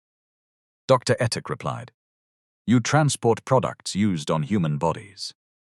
Pressure does not reduce the standard. It increases the need for controls. Easy to say from a committee chair, true. That is why the report includes operational evidence, not my opinion. Temelade looked at Folarin. Say something. He placed the incentive policy on the table. I approved this. Nobody moved. Tied. Bonuses to product loss and acceptance rates, without balancing them against reporting quality, maintenance, and corrective action. I accepted a perfect figure because it supported expansion. That was a governance failure. Temelade gave a bitter laugh. And now?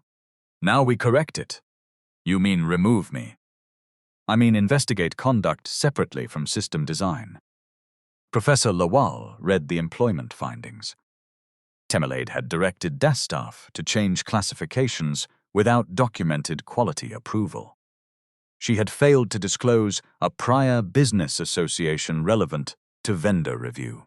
She had authorized restrictions on Nkiru Madu and Salihu Madu's access after their report. She had supported a separation offer before an independent investigation. She had instructed Akinola to backdate records. Temelade looked at Akinola. You misunderstood that email. He swallowed. Then why did it say backdate, Ma? To reflect actual deployment. Actual deployment was not documented. That was the point of reconciliation. Then the record should show when the correction was made. Dr. Etak said, not pretend it was known earlier. Temelade Madu's control finally broke. You people want clean hands because you were not carrying the weight. Every day, one department brings impossibility. Finance says reduce waste. Sales says never delay. Clients say accept every complaint. Quality says stop. Drivers say traffic. Investors say grow. Staff say pay us. And when I make the machine move, everybody enjoys the result. The moment the machine makes noise, I become wicked. Nkiru was not in the room. Still, her argument stood there. The system had made truth expensive. Temelade had chosen to charge that cost to patients, junior workers, and records. Folarin Allah's voice was quiet. You were carrying weight. That does not give you the right to hide what it was crushing. The board voted to suspend Temelade pending disciplinary and external regulatory review. Weeks later, after the full employment process, her contract was terminated for concealment of deviations. Undisclosed conflict of interest, retaliation, and misleading governance reports. The file went to relevant clients, insurers, and professional reviewers. There was no police raid, no handcuffs, no instant prison sentence. The evidence did not support such theater. It supported consequences, and for the first time in 6 months, Ardent Care ELO's dashboard showed product loss. The number was not 0. It was honest. Nkiru received the call from Abiola on a Wednesday afternoon. She was helping her mother count bags of beans when the phone rang. Madu. The company has completed the employment review. Ngozi stopped counting. Somto, who had been reading near the window, lowered her book. Nkiru walked into the corridor. I am listening. The allegations against you are not sustained. She pressed one hand against the wall. Abiola continued in the same formal tone. Your precautionary hold was authorized under the applicable procedure. The client communication was within your assigned quality function, although the review recommends coaching regarding escalation language. The investigation also found that your suspension occurred in circumstances creating a reasonable appearance of retaliation. Nkiru closed her eyes. A reasonable appearance. HR language had a way of wrapping fire inside cotton wool. What happens to my record? The warning concerns will be removed. Your suspension will be recorded as paid administrative leave with no misconduct finding. And the quality report. It has been reopened under a new independent corrective action program. Will the original audit trail remain? Yes. Can you send that in writing? Abiola paused. Yes. Nkiru exhaled. We would like you to return on Monday as a probationary analyst. Your probation will resume from the date of return. The suspension period will not count against you. There it was. Not a promotion. Not a miracle. A correction. Nkiru looked through the corridor window at the street below. Who will I report to? Interim Head of Quality Systems, with a functional reporting line outside operations. Will Salihu Allo's record also be protected? His review is separate. He reported the same issue. I cannot discuss another employee Allo's case. Fair. Nkiru nodded even though Abiola could not see her. I need the letter before I accept. You will receive it today. When she returned to the room, her mother stood. Well? They want me back. Ngozi sat heavily. Somto shouted and threw both hands into the air. Nkiru did not celebrate immediately. Her mother noticed. I am thinking. Thinking about what? You said we need the salary. I know. Then go back. I will. Ngozi watched her carefully. But returning is not the same as trusting them. Her mother picked up another bag of beans. Trust is not salary. Let them earn one while they pay the other. On Monday, Nkiru entered Ardent Care at 7:25. The security guard looked at her new identification card, then at her face. Welcome back, madam. Thank you. Workers watched as she crossed reception. Some greeted her warmly. Some looked away. One whispered, Papa connection has returned. Nkiru stopped. She turned toward the voice. A young fleet coordinator froze. My name is Nkiru, she said. He glanced around, expecting a confrontation. She continued, the investigation did not find that Dr. Itak secured my employment. My assessment was coded, and he withdrew from the process. You may dislike me, you may disagree with me, but use the truth. The coordinator lowered his head. Sorry. Nkiru walked on. It was not a triumphant speech. Nobody applauded. But the nickname died that morning. At 10, Folarin invited Nkiru, Salihu, Akinola, Efe, and representatives from operations, HR, and quality into the boardroom. Dr. Etuk was present. He did not sit at the head of the table. Folarin began without decoration. This company failed to distinguish between a low number of reported problems and a low number of actual problems. He displayed the old dashboard. 0 product loss. Then he replaced it with a new page. Events reported. Events confirmed. Product quarantined. Product released after assessment. Product reject. Correctives overdue. Maintenance. Compliance. Staff retaliation reports. The numbers looked worse. They were more useful. We will no longer pay bonuses for silence, Folarin said. The room remained still. On-time delivery remains important. Product availability remains important. But no driver, warehouse worker, or analyst will lose performance credit for initiating a valid safety report. Managers will be assessed on corrective action closure and reporting quality, not only acceptance rates. He turned to Musa. Your contract renewal will not be affected by the EPI rejection. Musa nodded, stunned. To Akinola, Folarin said, the backdating instruction is under the employment record. You will lead the physical logger reconciliation with an external engineer. Akinola sat straighter. To Salihu, your probationary status is restored. Your whistleblowing report is protected. Salihu glanced at Nkiru. Then Folarin looked at her. The company owes you correction. Nkiru waited. Your record has been cleared. You will return to quality. I am also offering compensation for the professional harm caused by the improper process. How much? Somebody whispered near the back. Nkiru ignored it. What form of compensation? She asked. an additional month of salary, and funded professional training. That is acceptable if it is documented separately from any agreement restricting my right to cooperate with the investigation. Chidi from legal lifted his head. Folarin almost smiled. It will be, then he said. Is there anything else? This was the moment some people in the room expected Nkiru to ask for a title. Senior manager, special advisor, a chair beside the CEO. Instead, she opened her notebook. Yes. She listed 6 requests. The quality unit needed an independent route to the board committee. Every product hold required a reasoned review, not automatic punishment for the person who raised it. Drivers needed authority to stop or reject a route when refrigeration failed. Logger inventory and calibration had to be reconciled before the company advertised performance claims.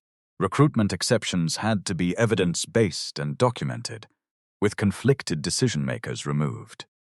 Staff needed basic emergency response training, including what not to do when somebody was unconscious or unable to swallow. Abiola wrote each point. Folarin asked, "Why recruitment?" Nkiru looked at her. "Because I arrived late for a real reason. Another person may lie. Another may have an emergency. Fairness is not believing every story or rejecting every story. It is checking evidence and applying the same standard." Abiola nodded slowly. "I agree." It was the first time she had said those words to Nkiru. Dr. Etuk spoke only after everybody else had finished. "Nkiru Madu." Nkiru turned.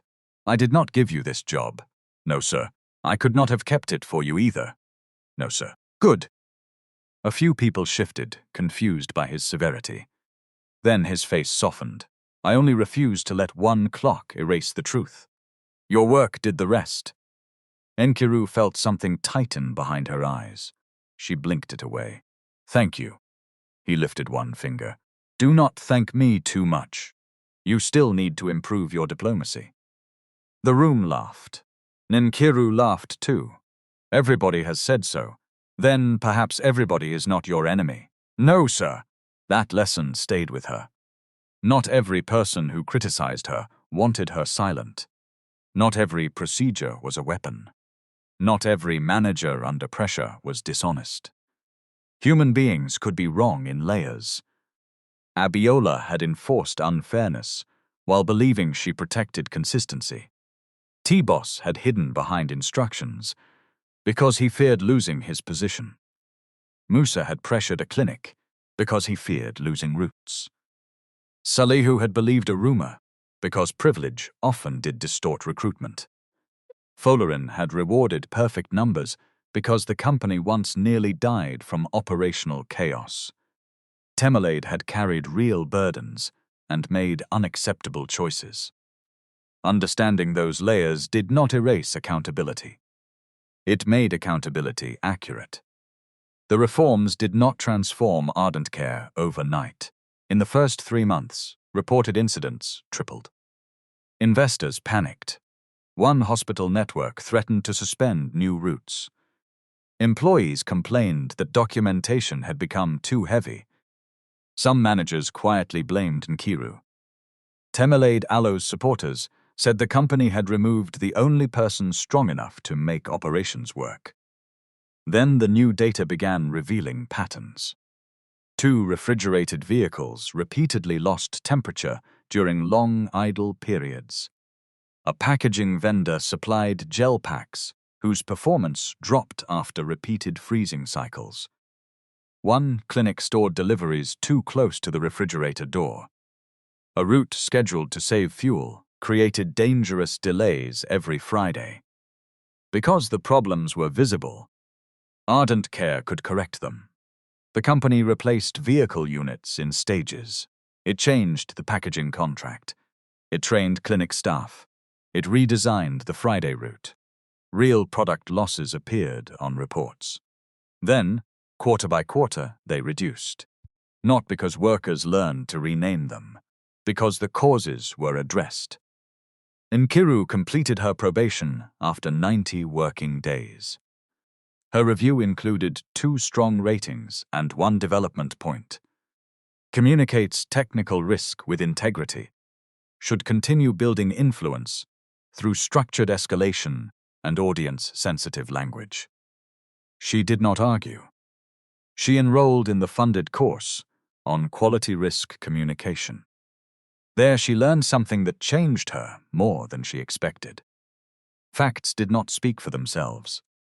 People gave facts meaning. A technically correct warning could fail if it humiliated the person who needed to act on it. A polite message could still be firm. A question could expose a gap without turning the room into a battlefield. She began using 3 sentences during difficult reviews. Here is what we know. Here is what we do not know. Here is the safest next step while we investigate. T-Boss called it Nkiru Matu's Holy Trinity. She called it progress. Salihu finished probation too. He became a permanent operational data analyst and later joined the Quality Metrics Working Group. One afternoon, he brought 2 cups of coffee to Nkiru Matu's desk. Both carried the correct names. Professional gesture? She asked. No, friendship. Do not make it complicated. She accepted the cup, professionally received. He groaned. Their friendship never became a forced romance. They challenged each other too much for easy sentiment, and respected each other too much to turn every bond into love. Salihu taught Nkiru to test whether a pattern might have an ordinary explanation before escalating it. Nkiru taught Salihu that skepticism became cowardice when it only questioned the person with less power. Efe joined Ardent Care Allo's Customer Safety Advisory Group. Musa became a permanent driver after completing retraining. The first time a cooling alarm failed on his route, he stopped the vehicle, called quality, and documented the event. Nobody deducted his bonus. Akinola supervised a barcoded equipment management system that made placeholder serial numbers harder to use and easier to detect. Abiola rewrote the recruitment exception policy. Late candidates were not automatically forgiven. They were not automatically condemned either. A documented emergency could permit rescheduling or equivalent assessment, provided the candidate notified the company as soon as reasonably possible. Any employee connected to the candidate had to declare the conflict and withdraw from scoring. At the launch of the policy, Abiola asked Nkiru to review the draft. Nkiru returned it with 19 comments. Abiola stared at the document. 19? You asked me? I was hoping for 4. Then you should have limited the form. Abiola looked at her for 3 seconds, then she laughed. 18 months after the morning at Ojota, Nkiru stood in Ardent Care Allo's training hall. Her identification card now read, Senior Quality System Analyst. The promotion had not arrived because she saved Dr. Etok. It had come after 3 successful audits, a redesigned deviation workflow, completed professional training and measurable improvement in corrective action closure.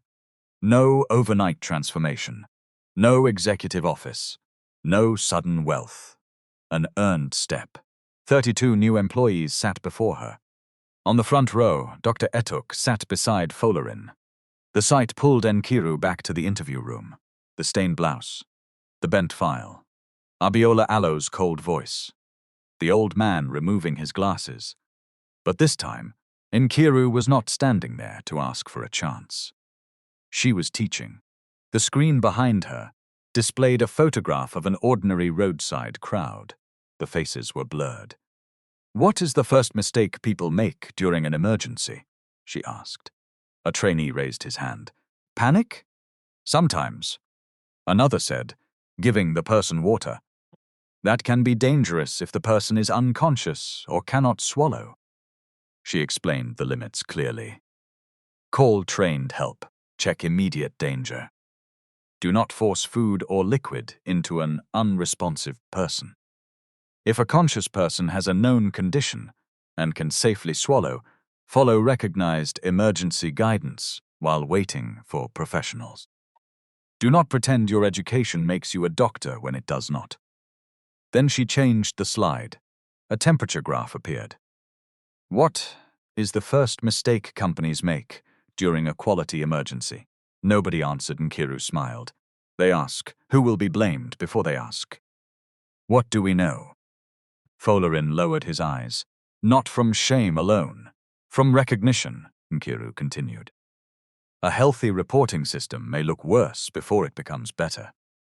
When people finally feel safe enough to record problems, your numbers can rise. Do not punish honesty for making risk visible. A trainee near the back raised her hand. Madam, what if reporting the problem delays medicine people urgently need? Then the risk is real on both sides, Nkiru said. Availability matters. Product safety matters. We do not protect patients by pretending one side does not exist. We gather the best evidence available, quarantine when necessary, seek authorized assessment, and communicate quickly. Quality is not saying no to everything. It is finding a safe yes without inventing certainty. Dr. Etuk leaned toward Folarin. She listened to Temelade after all. Folarin nodded. Some lessons survive the people who misused them. After the session, the new employees filed out. Dr. Etuk waited. You are no longer late, he said. Nkiru checked the wall clock. I finished 4 minutes early. Dangerous. They may promote you again. She smiled. How is your glucose today? Stable. I now carry emergency glucose where sensible people can find it. And you eat on time? You have become disrespectful. I was told to improve diplomacy, not surrender accuracy. He laughed. Folarin joined them. For a moment, all three stood together beneath the new company banner. Report early. Veritide fully. Correct openly. The old banner had promised perfection. The new one promised responsibility. Folarin looked at Nkiru. Do you ever think about what would have happened if you had kept walking that morning? Yes. What do you think? I might have arrived early. Dr. Etuk looked offended. That is all. And I might have spent years wondering whether somebody else stopped. Folarin nodded. You risked your future for a stranger. Nkiru shook her head. At that moment, I did not think of it like that. A man was on the ground. People were filming. I knew enough to help, and enough to call people who knew more. That is rare. It should not be. She looked at the empty training hall. The bigger question is not why one person stopped. It is why everybody else believed somebody Alo's suffering was content. Neither man answered. That weekend, Nkiru returned to Ojota with Somto and 2 volunteers from Ardent Care Ilo's new community response program. They did not arrive with cameras or a banner carrying the CEO Ilo's face. They spoke with newspaper sellers, bus conductors, and traffic officers about simple actions. Ordinary people could take before trained help arrived. The newspaper seller remembered her. Madam Interview, he said, laughing. So you got the work? I got the chance to do the work. He pointed at the exact place where Dr. Etuk had fallen. Since that day, I keep glucose sachet here. Nkiru nodded, then added, Good, but only give it to somebody who is awake and able to swallow. If the person is unconscious, call for help and do not force anything into the mouth. The man repeated the instruction until he could say it, without prompting. Somto watched her sister demonstrate how to give a clear location during an emergency call. No grand speech, no story about destiny. Just landmarks, symptoms, timing, and contact details. On their way home, Somto asked, Do you think people will remember everything? No. Then what is the point? They may remember one thing at the right moment. Somto considered that. You nearly lost your job because of one right thing. Nkiru smiled. And the company nearly lost itself because of many wrong things people called small. At home, Ngozi had framed Nkiru Alo's first permanent employment letter. She hung it beside Somto Alo's latest school result, not above it. In that house, no job title was allowed to become more important than the people it was meant to support. There are stories people remember, because a poor person meets a powerful person. This should not be one of them. The important thing was never that the old man sat beside the CEO. It was that he refused to use his seat to buy gratitude. It was that Nkiru refused to use her kindness as a qualification. It was that Salihu questioned her privilege, then questioned his own prejudice. It was that ordinary workers, Blozef, Musa and Akinola, made the truth too wide for one office to close. And it was that a CEO finally admitted a painful fact. Leaders are responsible not only for the orders they give, but also for the behavior their incentives quietly purchase. From the way I see it, respect for human beings is not softness, it is a discipline. It means respecting the old man on the road enough not to turn his collapse into entertainment. Respecting a job applicant enough to examine evidence before calling her careless. Respecting patients enough not to gamble with uncertainty. Respecting employees enough not to punish them for reporting what management needs to know. And respecting the truth enough to let it embarrass us before it destroys somebody else. Kindness opened the door for Nkiru that morning. But kindness did not write her assessment. It did not preserve the records. It did not testify at the hearing. It did not redesign the system. Courage did that. Competence did that. People who chose evidence over convenience did that. A clock can tell you that somebody arrived late. It cannot always tell you what made them stop. And any system that measures time without measuring humanity may look efficient right up until the day its perfect numbers begin to harm real people.